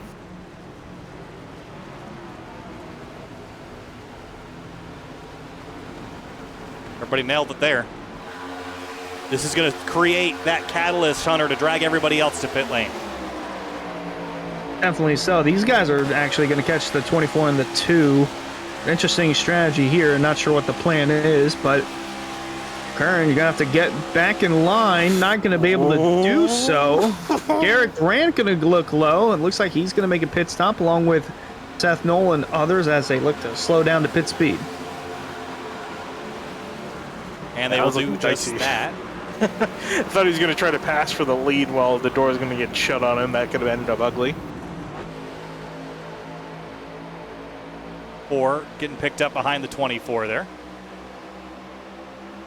And Jeremy Miller and Connor Horn linked up again. This duo, I think, again, could be pretty dangerous in the last quarter of this race, as long as they stay linked up and have good track position. Ooh, JT Poole missed, looks like he's disconnected from the rest of the pack. Not exactly sure why. He came in pretty far behind them. So throw that alongside a 13.7 second stop. Actually, not that bad of a stop, but he was already behind. Yeah, I was actually wondering why he was behind. He just ended up losing the draft. Comes the rest of the field. Green flag stop started, and here they come. Ooh, a bit of a lockup. Tyler Nichols smoking the tires in the 41. And I don't see any black flags, so everyone's been playing. Everyone's behaved. You made a fool out of me, huh? Yeah. They must have heard me and said, you know what, Kyle, we're going to prove you wrong tonight. I mean, bravo to them, because usually we see at least one driver getting just usually a little at Daytona, bit too we hot. see like 25 of them blow the entry to pit lane. We have seen a lot in the past this season, that is true. Yeah, it's been a pretty big mess. So look at all the trio of teammates lined up. Jeremy and Connor have been significantly more aggressive, not only tonight, but this season. So I really think it's the duo. Skylar's tacked on the tailpipes here. We'll see how long that lasts. There's the 26. He's going to go a lap down. Oh, they peel off before. That was a little bit of miscommunication, perhaps. That was a little awkward there, Finian. Oh, the 30's going to blow it. Oh, that hang on. Is that a penalty? Nope. Man. Looks like you don't see a black flag. That was lucky. Might need a brown flag. Yeah. But, oh, boy. Oh, he got in there, but just. So kept close. it in bounds. Almost an unforced error there. Skylar Shackelford real sideways, but that trio is going to come out basically how they came in. Greg Mitchell, look at the pack reformed now, already with a head of steam. And this is the danger of a trio coming out of pit lane, is this big head of steam that's going to be forcing their way up behind them.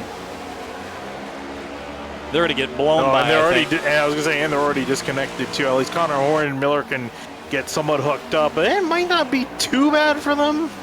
They're probably going to hook up towards the tail end, but they're definitely not going to be leading. Well, they weren't leading before the pit stop sequence began. So, whoa, big slide there as Travis Beckner got a shove from the one of Seth Knoll. Actually, they blended in pretty good, didn't they? They actually did, yeah, and they think they might try to pick up the guys on the inside lane, but Beckner and everyone else are going to look to try to circumvent them, but they've actually caught up to speed pretty well. Never mind, I'm going to eat my words. Yeah, that was pretty well done. They're going to move. The 42 is going to throw a block. He's gonna try. Beckner says nope. He drops to the bottom. But Miller did a good job. Oh, he's actually going to peel out. I'm surprised he didn't. Oh, did he get a penalty? I wonder if he got a penalty for something something got else. it. Yeah, he got it, I think, leaving. Maybe I think when you leave pit road, it gives it to you. Yeah, perhaps, but that Or is got something else. critical for the number 30. He will need a yellow flag to get back in contention here. Out front, David Weishart leads the way. Brad Slaughter Jr. runs right behind him in second place. And we are coming to 30 laps to go, the final third of the last race of the regular season.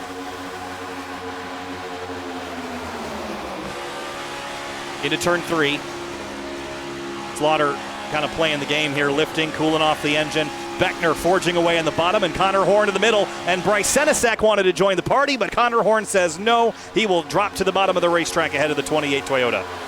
I was going to say, now the race is on, right? Because there's nothing holding these guys back. You can argue before they were maybe holding back, waiting for those, like pit stops. But now, it's a complete sprint to the end.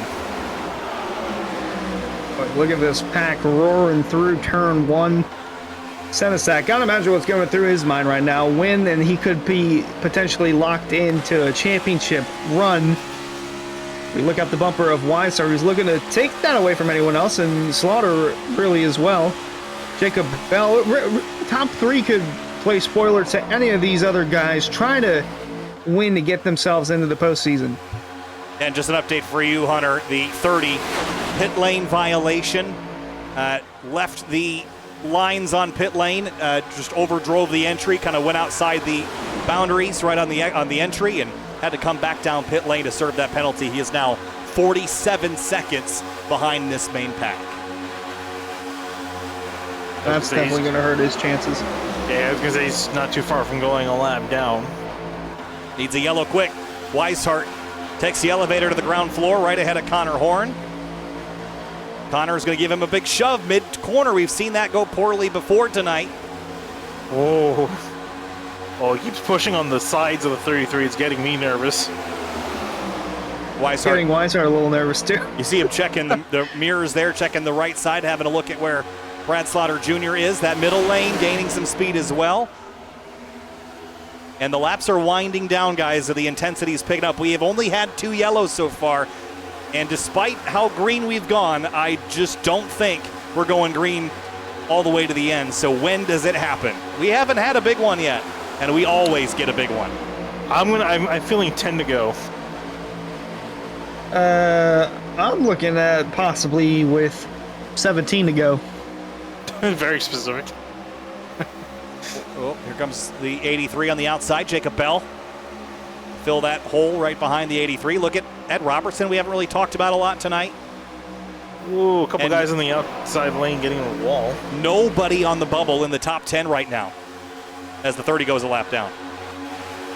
Okay, Barroso now in the top 10. That's how fast things can change. Now the 30's goal, Hunter, that is to just stay in the conversation for the free pass. Lucky there. dog. Yep. If he can get that, then he's in great shape. Yeah, I was going to say, well, that he's holding it definitively for now, but Ricky Springer, Brandon Six are the next cars just ahead of this pack. They're about to go a lap down. And also not a bad strategy is working your way towards the leader and then positioning yourselves in front of him, so that way if yellow does come out, don't even need the free pass. But Brad Slaughter is going to make sure that does not happen. You can see how focused he is. Looking at the rear view mirror, Jacob Bell pushing him, Ed Robertson as well on the outside, but comes the 33 of Weishart with a charge to the bottom.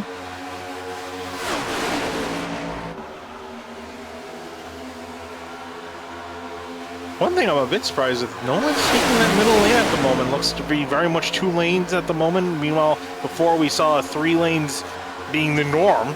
As I say that, Jake Nichols actually, ironically, is the one to poke his nose out after being so quiet for the rest of this race. Looks like he's starting to make some moves, and with his Solar Flare teammates, he's got the 41, Tyler Nichols there, Dante Ballard in the 21 as well, ready to go. Oh, the 30, big push on the inside from Cameron Hearn. Whoa, Seth, the no. 1, that was sketchy. The 2 gets shuffled as well. Garrett Grant dives for cover.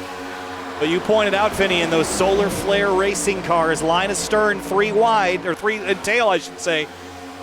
And the Skittles are skedaddling here, the purple, teal, and orange. Yeah, and it looks like Dwayne Culberson's also joined, so a 4-car run for Solar Flare Racing, trying to work up the middle, and a block from David Weishart halting their progress. So the quartet of Solar Flare Racing and David Weishart in that middle, trying to slow down the top somehow, but the outside line just too strong. The bottom really has nothing for any of these lanes, so they're going to have to find a way to get back inside of the battle. As Connor Horn with Beckner pushing behind. Yeah, Connor had a big moment coming out of turn 4, kind of turning down the lanes. Watch this as they left turn 4. He's dropped like a rock this lap, but watch this move to the inside of the 33. Boom, drops it ahead of Beckner, but in this lap has dropped down to 18th place and continues to fall. He's picking up the 30 of Miller. That's what he's doing. But Miller bails on him. Yeah, I was going to say they can work together to try to get to the front and then help him out, try to secure that lucky dog as the laps continue to wind down, though. Yeah, and now you see Weishart got shuffled in the middle. He's fallen back outside the top 10, and just like that, within the span of a couple of laps, it's all Solar Flare Racing on the bottom, being led by Jake Nichols, as he's looking to claim another win this season. But Brad Slaughter holding still on that outside with Jacob Bell behind, pushing. They roll their way down the backstretch. Yeah, the Solar Flare crew has put themselves in an excellent position. That quartet on the bottom, they have outlasted. This race hasn't been messy by any stretch, but they've outlasted the multiple little incidents that we've had and put themselves in a great spot to steal this one away from those that have been doing battle all night long. Think of the JT Pools, the Brad Slaughters, the David Weisharts, the Connor Horns. They've kind of gotten all shuffled and disconnected, and now teammates to the front. This looks like Stuart Haas Racing a couple of years ago. Was it 2018 at Talladega? Not dominant tonight, but they are executing a strategy, and it is working right now. Well, I mean, hey, I think they realize they don't need to dominate all night long, just dominate near the end, and they're starting to make their moves here with just over 20 laps to go. Lap cars coming up, Brandon Six and Ricky Springer are the guys they're catching up to, so they're about to go a lap down. So this can get dicey here because obviously these two guys don't want to go a lap down. They want to hope for a caution to come out, but obviously they don't want to be the caution now that the lead group's in their mirrors.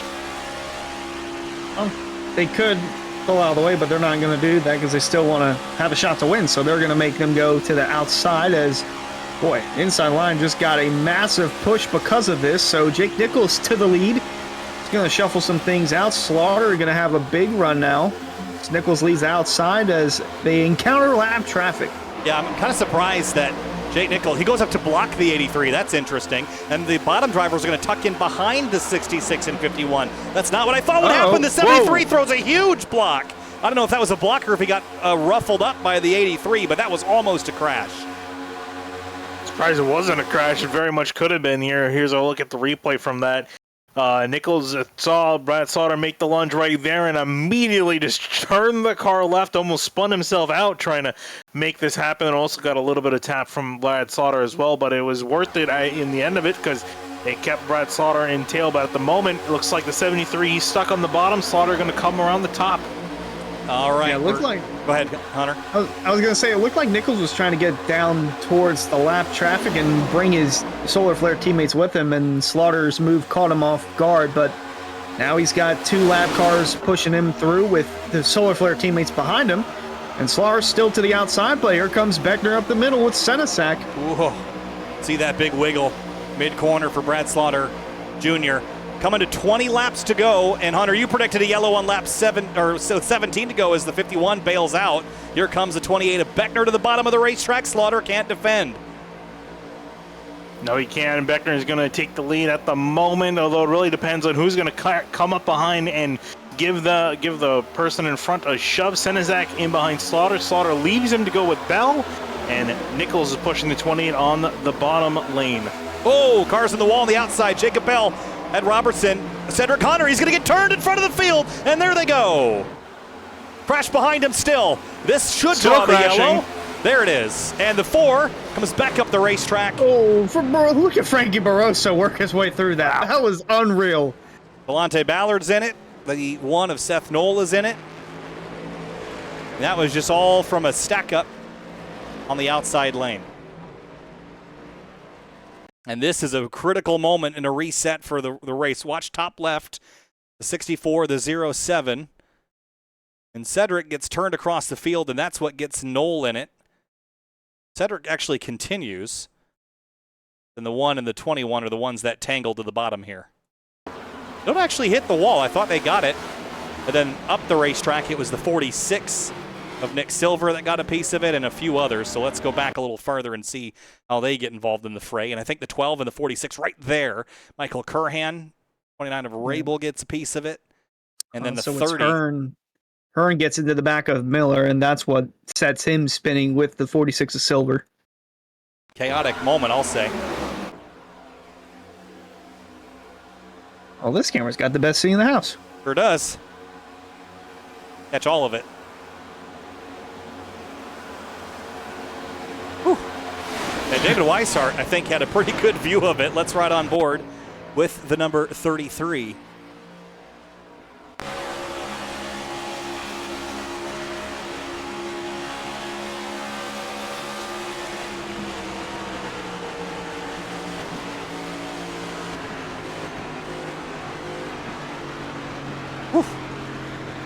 Okay, boys. So third yellow out of the way with under 20 laps to go. This gives us that reset that there were a lot of drivers ready to take. And let's see what happens now. Pit lane is still closed. We will bypass it this time. Oh, it's open. I didn't see the lights.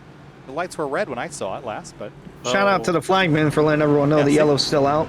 Hey, lights are red. Huh, well, people are coming in. All right, well. Penalties for everybody, I guess. Didn't SRO did that in Asia? I think it was at Fuji or Suzuka or something. Oh, yeah, where like a million people got a penalty. Yeah, they penalized like 37 cars. And free pass recipient is the 66 of Brandon 6. He will get another lease on life here. Oh yeah, Berkey Springer was very, very upset that I think he was more upset the fact that he just went a lap down and then the caution came out. Well, and I think that shows how annoyed he is. I mean, again, he's got nothing really loose from this, so he's kind of frustrated. Kyle Busch, it's is that you? It's vacating the car when it's on pit lane. But you know what? I will say, though, he did back out of that pack, and if he didn't back out, he likely would have been involved in the wreck. But, yeah, not really sure what's going on here. But he might be done for the night. Who knows? Let's see if we can talk to Brad Slaughter Jr., if he's around. Find him. He's in the general chat. Oh, perfect. Well, we're going to drag him in and chat with him real quick. See what he has got to say. Hey, Brad Slaughter, it's Kyle from the SimTV booth. You got a copy? Yes, sir. What's going on, guys? Hey, man, it's going pretty good for you so far. You've led a handful of laps, 14 to be exact. You're leading this race with 18 laps to go. Just had a big wreck. How do you feel about your chances to win this thing, and how wild has it been out there tonight? My chances are probably just as good as anybody that was in that wreck. So, I don't know. I feel pretty good up front. I'm trying to stay out of the carnage in the back if I can. It's dicey, but this is a lot of fun, man. We got a good group here tonight. It's been a pretty fun little race, and hope it's putting on a good show. Been trying to shake it up a little bit, but no, everybody's been real clean tonight, man. It's just gonna try to position myself best I can here. I don't really know where I need to be. I'm just going to try to feel it out and see where we end up. Well, it has been fun to watch tonight. Best of luck to you, Brad. We'll let you get back to work. Thanks for chatting. Appreciate it, guys. So, Brad Slaughter Jr. leading the way. We get the 1 to green this time through, so we'll be coming back to the restart with 16 laps to go. Race fans, be sure to check out rickshotsauce.com for some of the best hot sauces made locally in South Florida. Try the Loxahatchee Classic, Golden Garlic, Palm Beach Pineapple, or South Beach Heat. Follow the Rick's Hot Sauce Rookie of the Year battle in the Area Cup Series and see which driver will take home the $100 prize as the highest finishing rookie in the point standings. Welcome back to Talladega. I'm Kyle Heyer, joined by Finney Dakuda and Hunter Sleppy for the last race in the regular season for the Area Cup Series. We go playoff racing next week, and it's the final 16 laps for drivers to qualify their way in. Some are locked in, some are not, Finney, but these last 16 laps are going to be absolutely chaotic.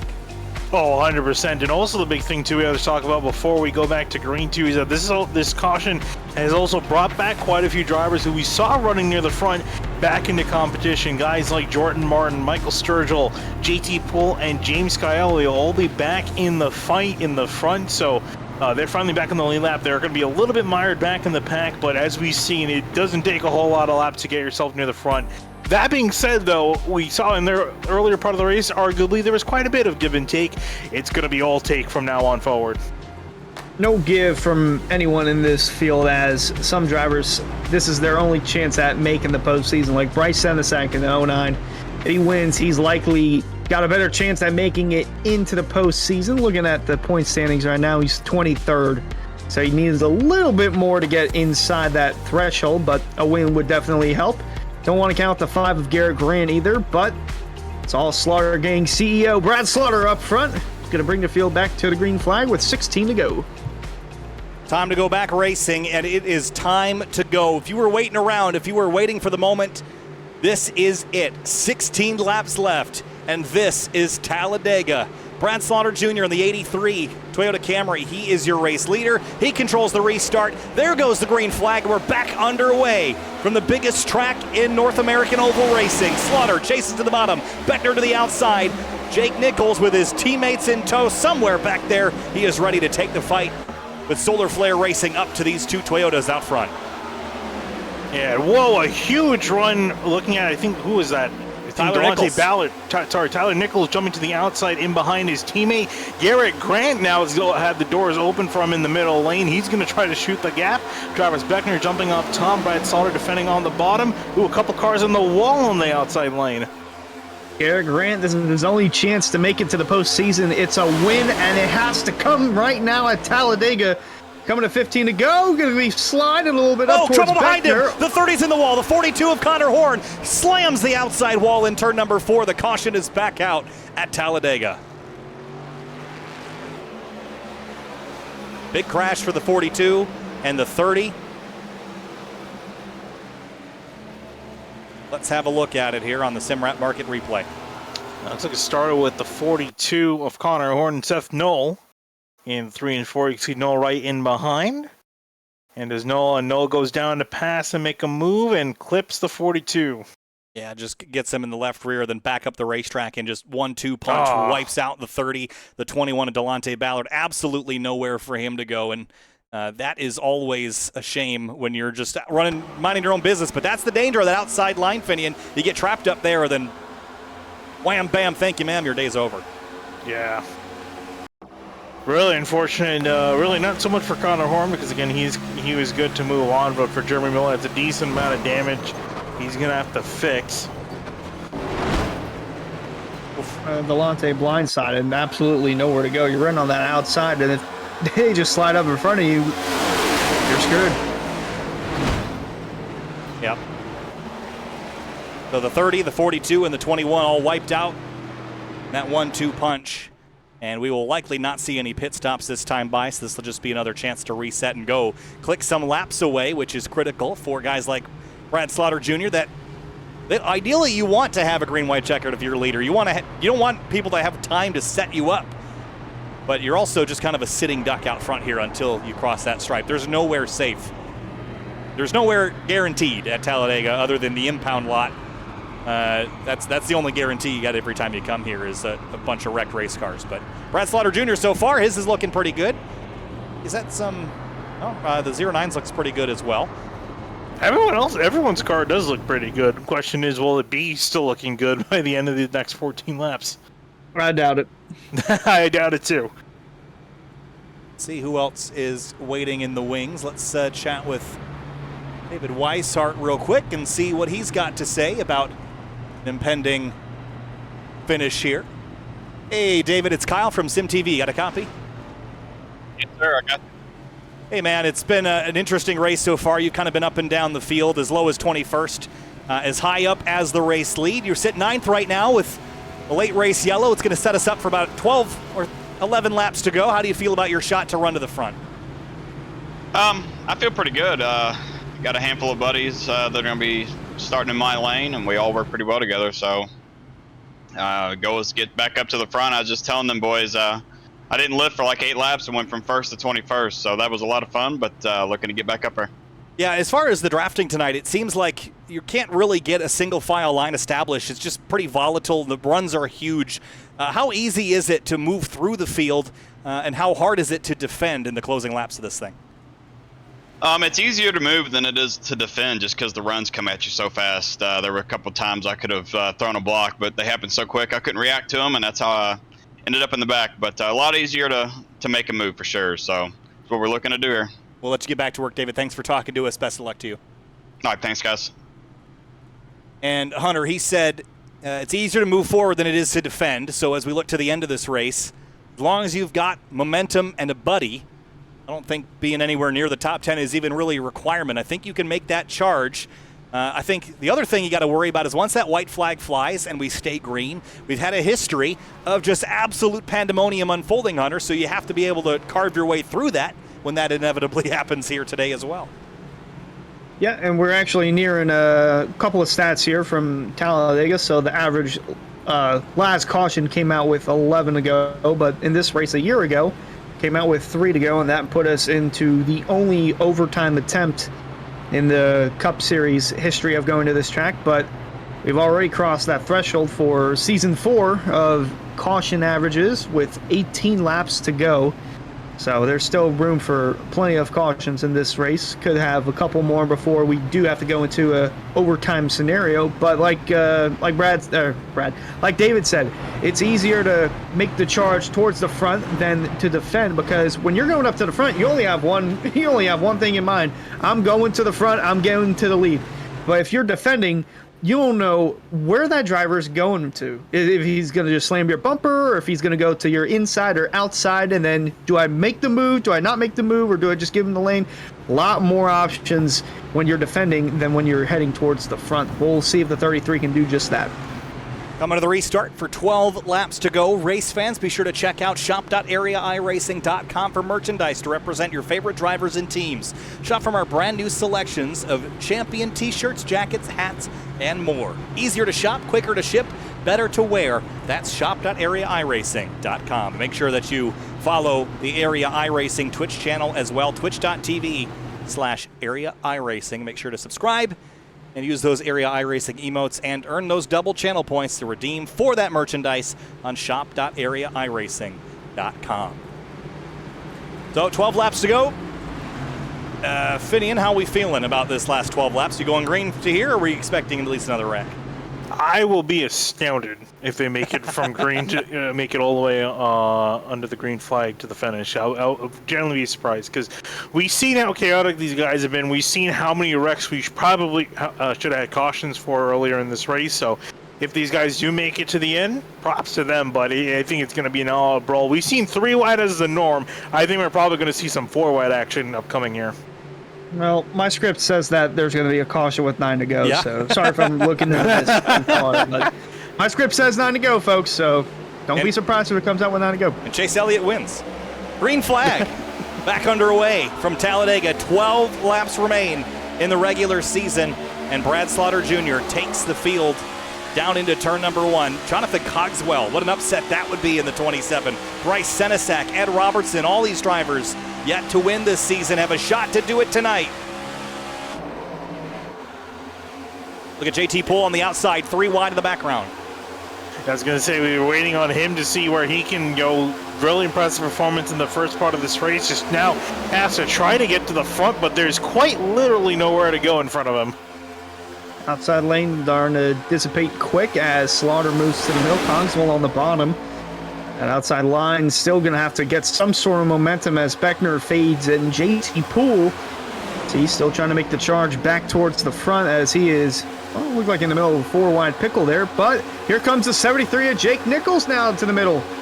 Jake Nichols for Solar Flare Racing.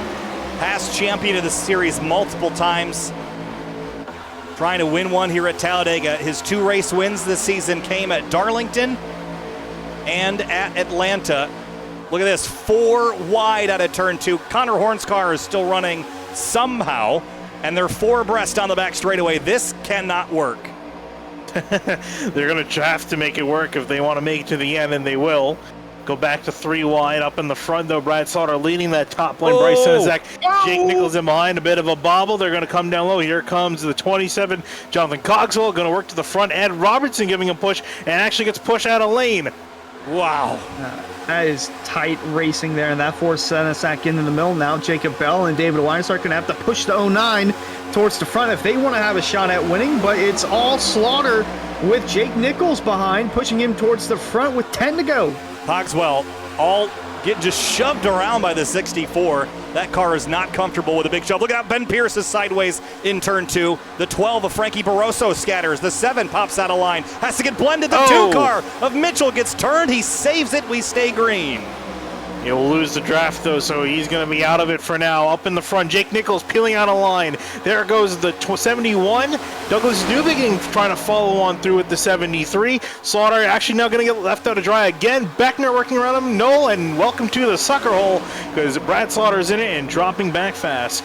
Wow, look at the 09 of Senezak slicing and dicing with Jacob Bell. He's still slicing and dicing. Here comes Senezak looking for the lead. 9 laps to go at Talladega. And Bryce Senezak gets a 2nd lap led tonight, but just up to the outside, throws a block on the 73.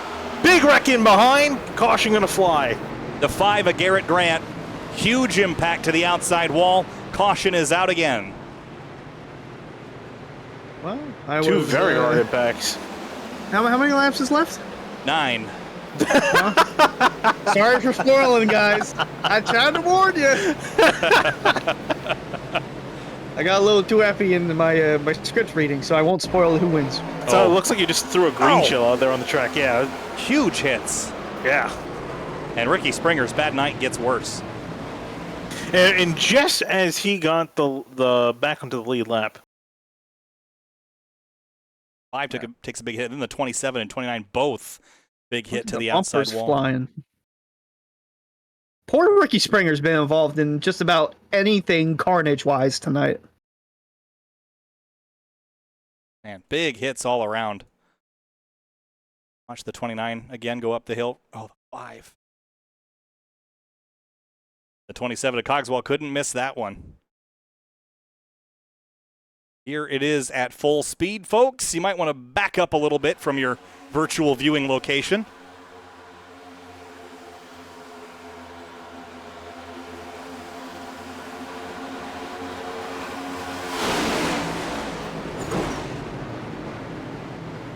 That hurts. Oh, yeah.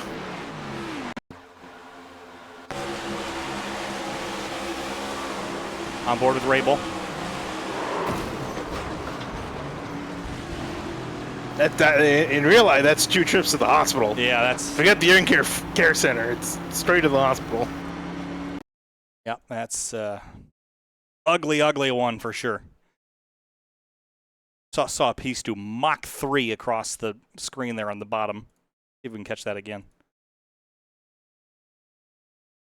Is this bumper?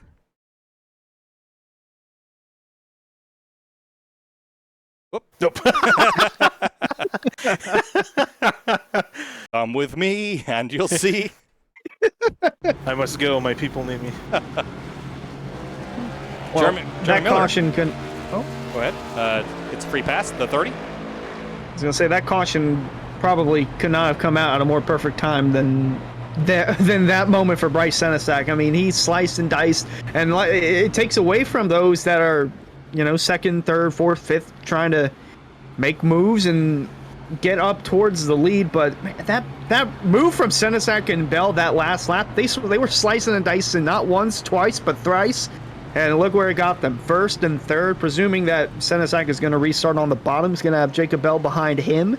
And Jake Nichols, if he restarts on the outside, will have David Weishart pushing him. And I think we're going to have the green with 5 to go. So that's going to make things even more intense for Bryce Senezak, who, again, needs a win to get into the playoffs. He entered this race I just had it here. He entered 23rd in points, and with the amount of issues that we've seen from drivers like Greg Mitchell, Sturgill, 6. Okrezik's not here. Garrett Grant was just caught up in that wreck. Kazumi Oshiwu's not here tonight. This win could put the 09 of Senesac into the playoffs. Well, let's bring him in and chat with him. Bryce Senesac, we were just talking with Hunter Sleppy, and I think I'm going to sell you a slap chop with all the slicing and dicing you've been doing. You are now leading here with 6 laps to go. What are the nerves like right now? They're through the roof.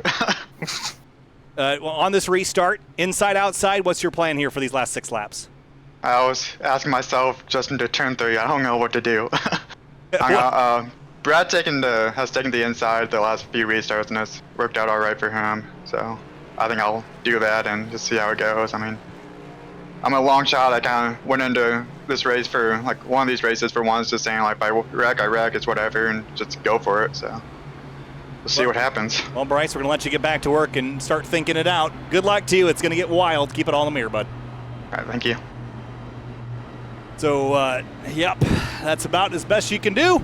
Right? I mean, you can't really plan much of anything, I guess. It's just you have a strategy. It usually goes out the window at about 0.3 seconds, and then you're on plan B, and by the time you're down to turn 1, you're on plan F. Yeah, I was going to say, by the time they finish this race, they're going to need more letters in the alphabet. Basically, for the amount of contingency plans you have to come up with. Because it's so hard to plan strategy or really anything. I mean, we saw the solo filler guys try to work to the front, but I knew early on that they were going to get split up very quickly. Because with this package, with how quickly these cars close up on one another, you can't wait for your teammate. You have to make a move, otherwise that opportunity is going to pass by. So a lot of these guys, and as they're running right now, a lot of guys very much disconnected from their teammates, and they're pretty much on their own. Well, Bryce Senesac still looking for his first win in the area. He's got 102 starts across all series. Best finish was a 2nd, and that was back in Season 2 at Coda. But looking for his best Cup finish, it was actually 4th, and it happened twice in Season 1. So it's been a while for Senesac to get back into the top 10, top 5, but with the run he's got tonight, he could get that first win in area. Well, no pressure. He's got a multi-time champion to his outside. So I guess don't worry about it, I guess. But a lot of drivers lined up behind him that are going to be factors as well. We've documented Jake Nichols, of course, Brad Slaughter Jr., David Weishart's back there, Seth Knoll, the Area 500 winner, Douglas Newbegin is always a dark horse when we come to these races. JT Poole is back in 9th and in a position to strike. Ryan Swan. Somebody picked him. Finney, was it you earlier? I did. No, I picked him. Oh, it was Hunter. Well, here he is. I picked Ricky. I picked Connor Horn, and he's not doing so good for me tonight. So, Cars Indestructible is up to 18th place. We'll see how much longer it will last. But the race isn't going to last much longer either way. 5 laps to go. If we get a yellow, we're going overtime racing from Talladega.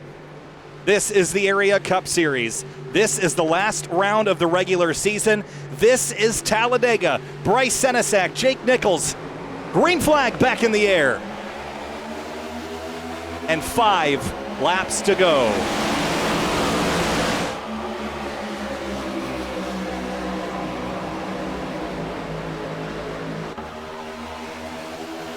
Oh, Jacob Bell immediately going to ditch Bryce Senesac. Travis Beckner going to join with him. And Bryce Senesac struggling to get up to speed. Gets a little bit of a shove from Seth Knoll to get up to speed. And Beckner is going to lead the 77. Contact in the middle of the track, and there goes the wreck. Big one on the back straightaway. Oh, and it collected Senesac, and oh my goodness. The field. It's a More huge than one. The field. There's a big old lot of cars that are junked on the backstretch. Oh, this is 85 laps in the happening. I said many times we were due for a giant wreck. And there it is. See the frustration for JT Poole. Let's go back and have a look at it. And it all starts with the 09 gets hooked, but it was the 33 of Weishart, I think, that gets turned. Was it off the bumper of the 83? I think I saw 2 guys make a move. I think it was Seth Knoll and Weishart came down on the same part of the racetrack. Oh, right there. So the 33 goes left, and the one was kind of on his way up. And right there, see JT get in the middle of it, Skylar Shackelford. And then watch this hit the 1 takes on the inside. Big hit there. And then the 11 comes piling in there, full speed. But really, the majority of the wreck is still kind of mid-track here. We weren't able to keep the cameras on it, but look at this. Big mess.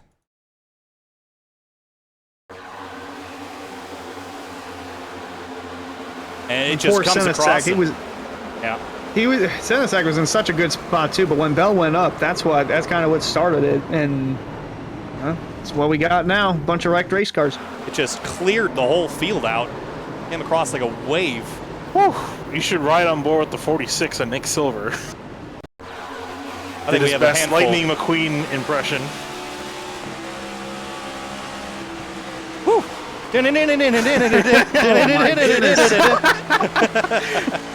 The seat parted and he just went through the middle. Let's see not so Kachow. Here's on board with David Weishart. This is a Kachow.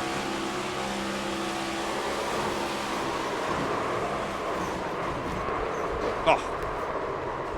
Yeah, one hit after the other Brandon Six almost got airborne. I think he did get airborne, actually. Watch the 66. An alternate universe, that 66 is upside down. Universe? Yeah. Words are tough sometimes, okay? I need babble. Yeah. Right here gets turned in, and 42 gets piled in there. The 11, the 65. What a mess. And the 17, I think, just kind of brute forced his way through the middle of all that. Let's ride on board with him before we jump back live.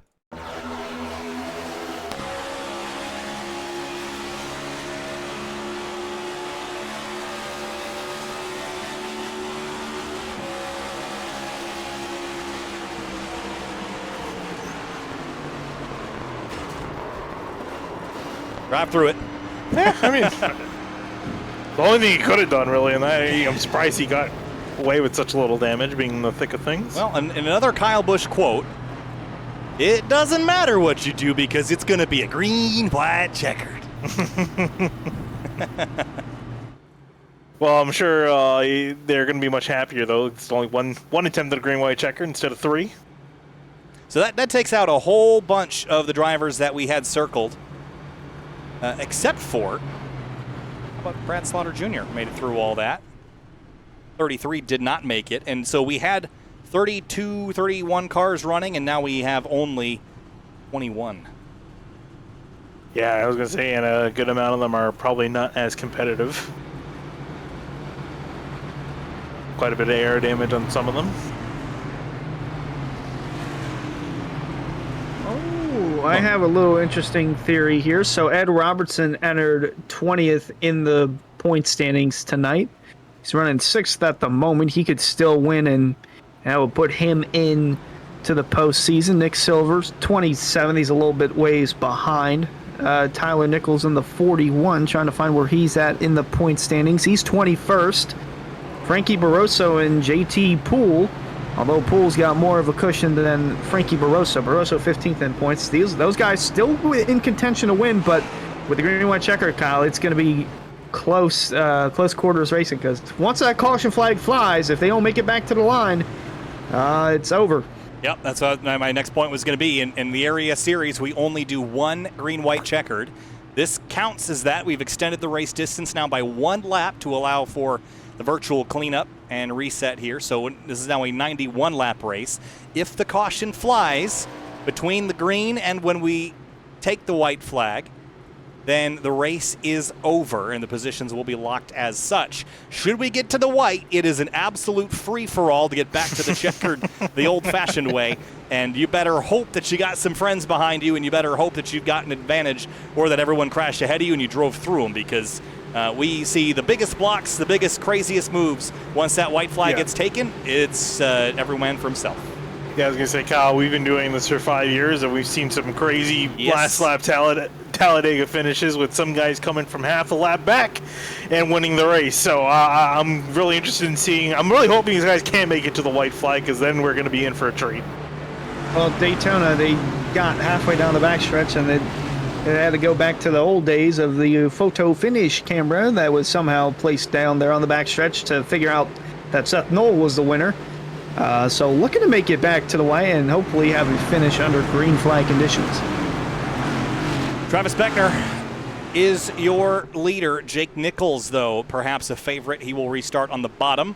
And Beckner lines himself up with the 83. I think that's a strong choice to line yourself up with a driver that has led a lot of laps tonight, 22 of the 88 that we've completed. Beckner himself has led 5. Nichols has only led 1. You only need to lead 1, though, to get crowned the winner here today. There are 3 drivers in the top 5 that are not even on the bubble, and to get in, they need to win. Here we go, green flag, 2 laps to go from Talladega.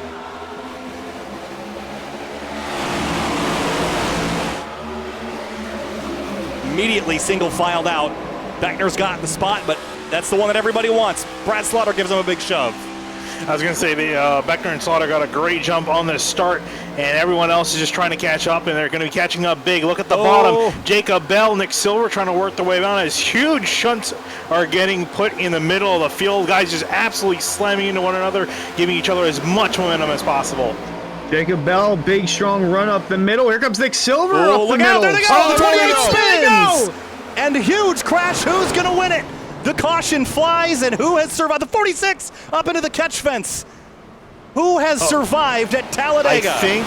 I think it was Jacob Bell.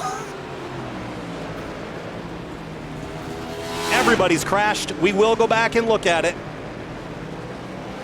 Jacob Bell comes across, leads the way. Remember, he was in position to win at Daytona, and he lost by thousandths of a second.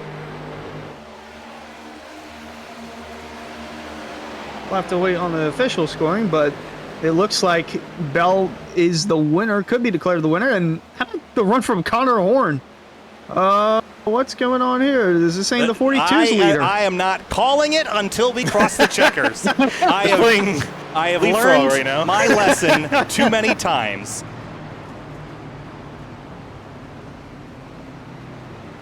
Well, this is going to shake things up in the points. This should definitely put Newbigging in. I don't know. We're going to see how this shakes out. 77 looks to be the leader, but who is going to get cycled? Jake Nichols now takes the point. Really? Again, we'll go back and look at it, but if I've learned anything, it's that the caution light system has absolutely nothing to do when the leader is selected. But he was involved in the caution, though. That's what I'm kind of surprised about. Don't know how much that matters when they coordinate this.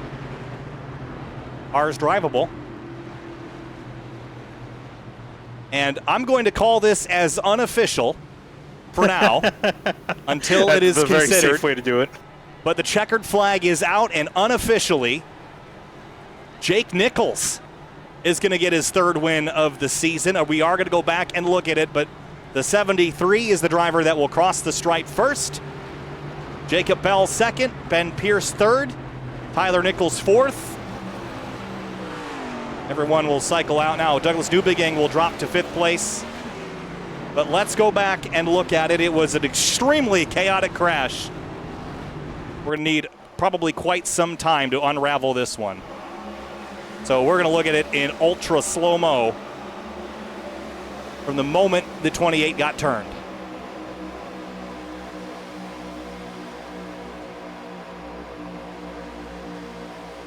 So right here, the 83 goes to the inside, and the 28 he has to turn left. What else do you do?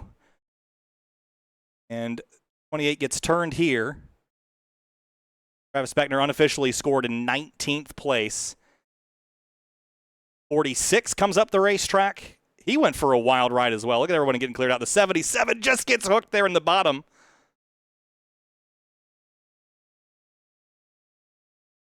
And there, the caution light's on. The 77 is out front, but we'll look at it again from a couple different angles. Watch the 46 get punted airborne here. This is extremely confusing. It is very confusing. Cause, wow, I didn't realize how Nick Silver just took flight.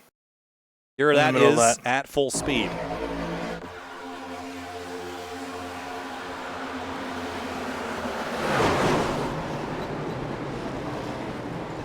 Just gets punted like a football.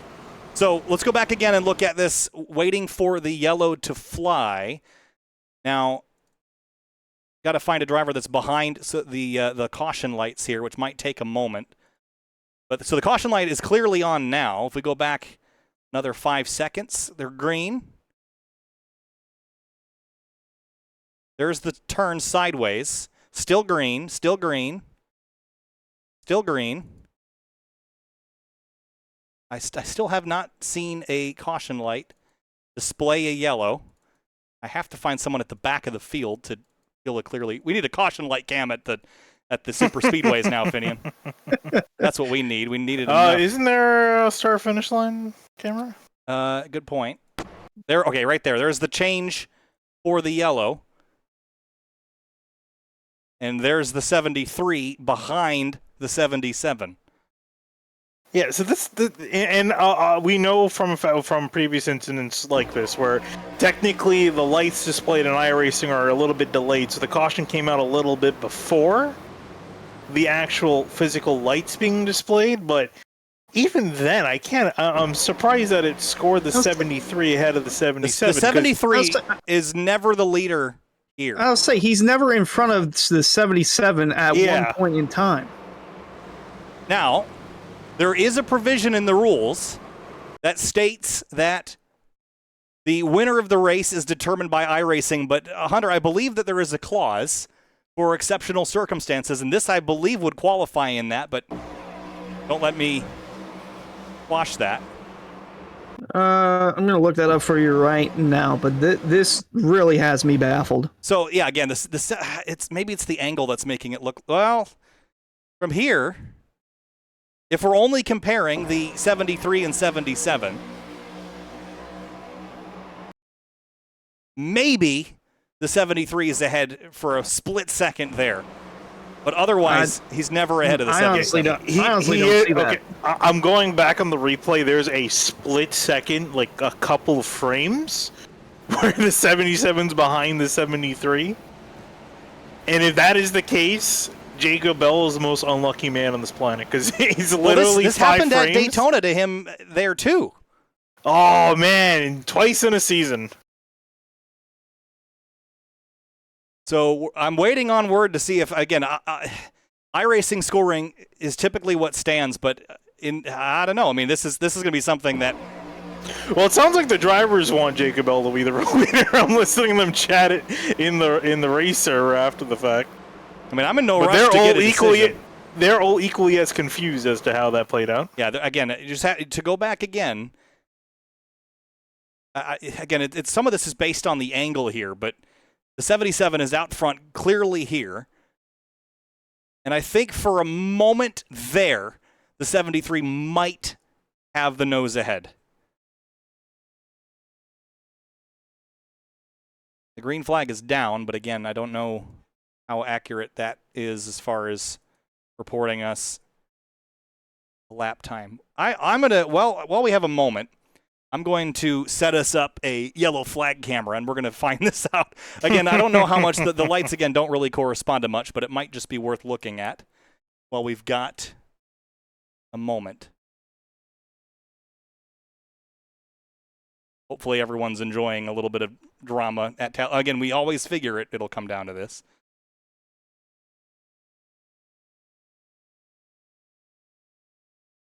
So, with that out of the way, let's shift back to. So there's the change. Yeah.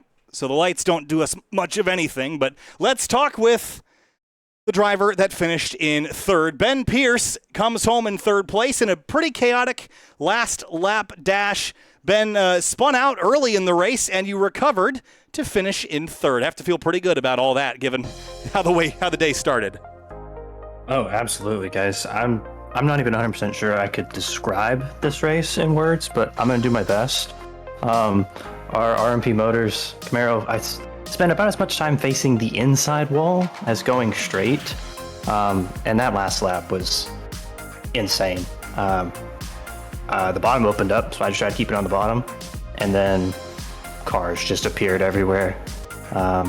Somehow made it through and enough piece to limp back around, but that was crazy. We had a lot of team struggles too, working with the SRP guys. I think all of them crashed out. We were just hanging on for all we had. So quite an eventful evening. Yeah, it certainly was pretty crazy. Every time we come down to these green-white checkers, it's kind of every man for himself. Take us through that last two-lap run and how you positioned yourself to end up third. I mean, again, huge crash, so it was all just a matter of getting through it. Yeah, well, the previous restart, saw him check up and crash, and I just got pushed into it. So I knew I had damage, and I was talking with JT, and it's like, well, just kind of like you said, every man for himself. Let's get what we can get. Like I said, I was just going to stick to the bottom because during the race, once the runs got going, the top seemed to have a lot of momentum. But on the restarts, the bottom seemed to fire off really, really good. So I knew I was in the slightly preferred lane, but I didn't know who had damage. And as I said before, the bottom opened up, so I just said I'm going to hug the yellow line and hope who's ever behind me pushes me enough to, maybe go 3 and just try and get what I could. And then, yeah, obviously cars started flying all over the place, and we came out of it third. P3 for the number 65, a wild ride, but the number 65 RMP Motors Chevrolet comes home P3. Ben, congratulations. We'll see you next time.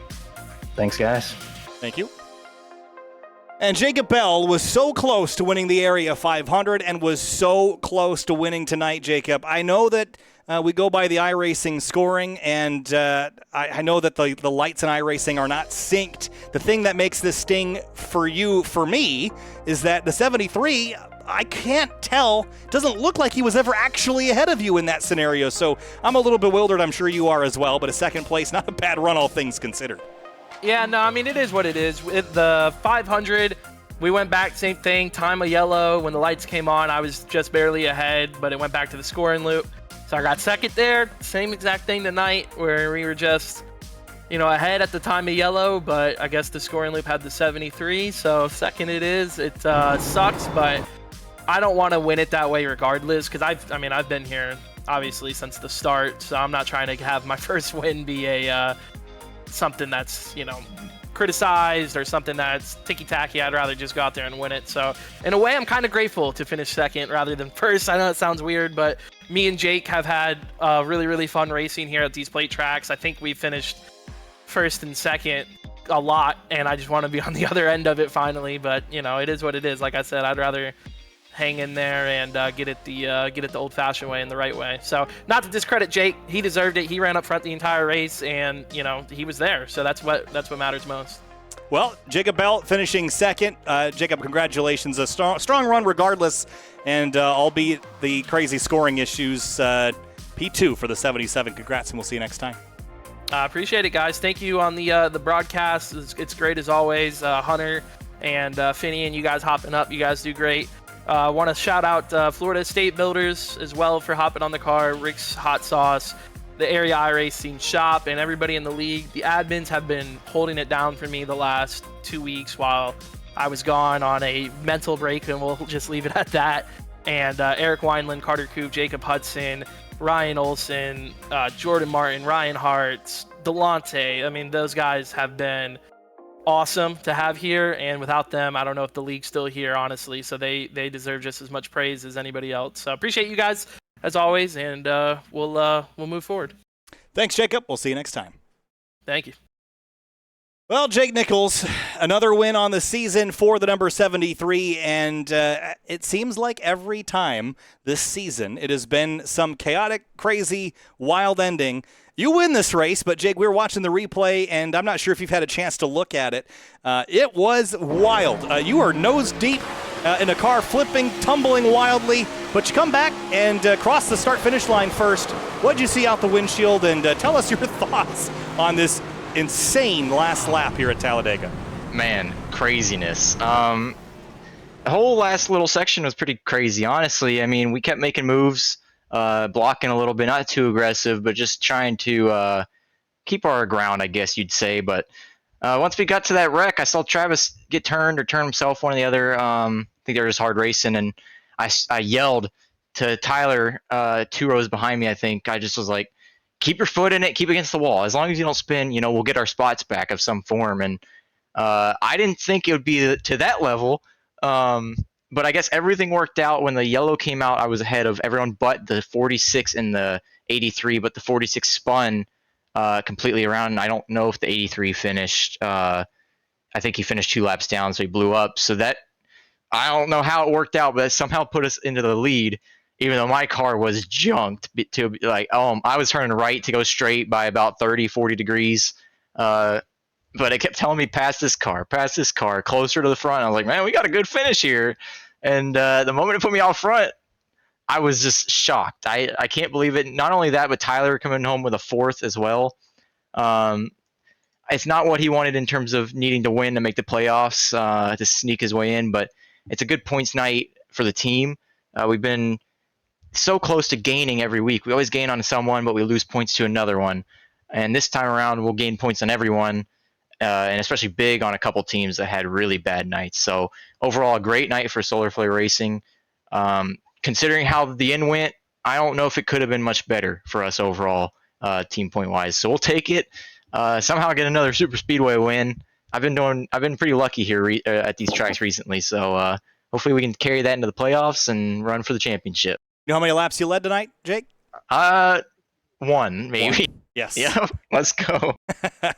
Jake Nichols wins at Talladega in a frantic, wild, and chaotic, and frankly ugly final lap here at Talladega. The 46 got punted like a football into the catch fence, but Jake, it was a fun one to watch. Congratulations, and we'll see you next week for the kickoff for the playoffs.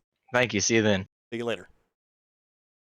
All right, guys, let's have another look at it here at full speed. And Finian, your thoughts again on this last run here.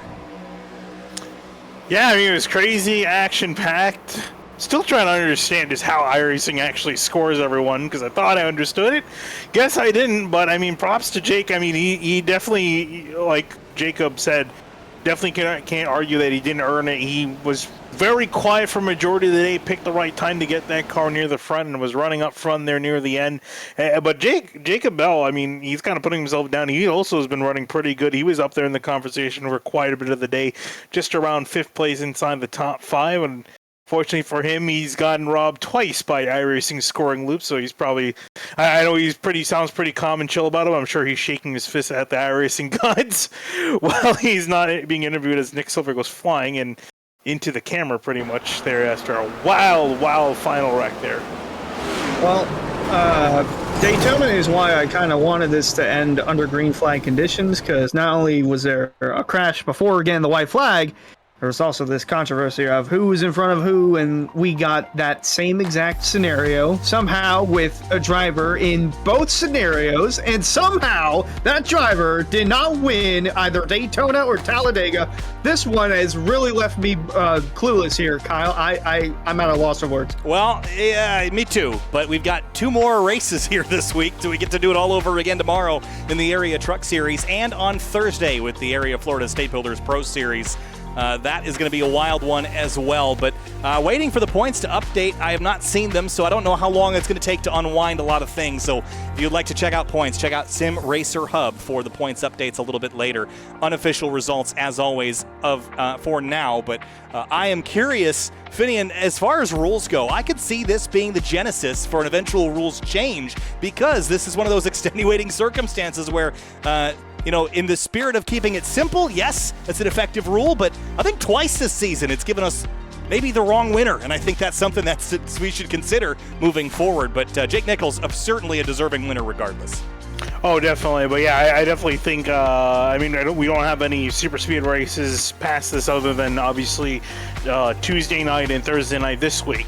But definitely think something that probably should be looked into going forward for next season, because obviously the admins can overrule anything that iRacing does, I think, but arguably you get into a lot of gray area of who deserves to keep the position and who doesn't. I'm sure that's what they've been trying to avoid, but we'll see what they do. Either way, at the end of the day, fantastic racing from these guys overall throughout the night. Just a couple cautions in between, but these guys are going at each other's necks for 90 laps. It was a fun one. We're going to do it all over again tomorrow night for the Area Truck Series. Kyle Heyer, Finian DeCuna, and Hunter Sleppy, thanks for joining us, and we'll see you to go trucking tomorrow from Talladega.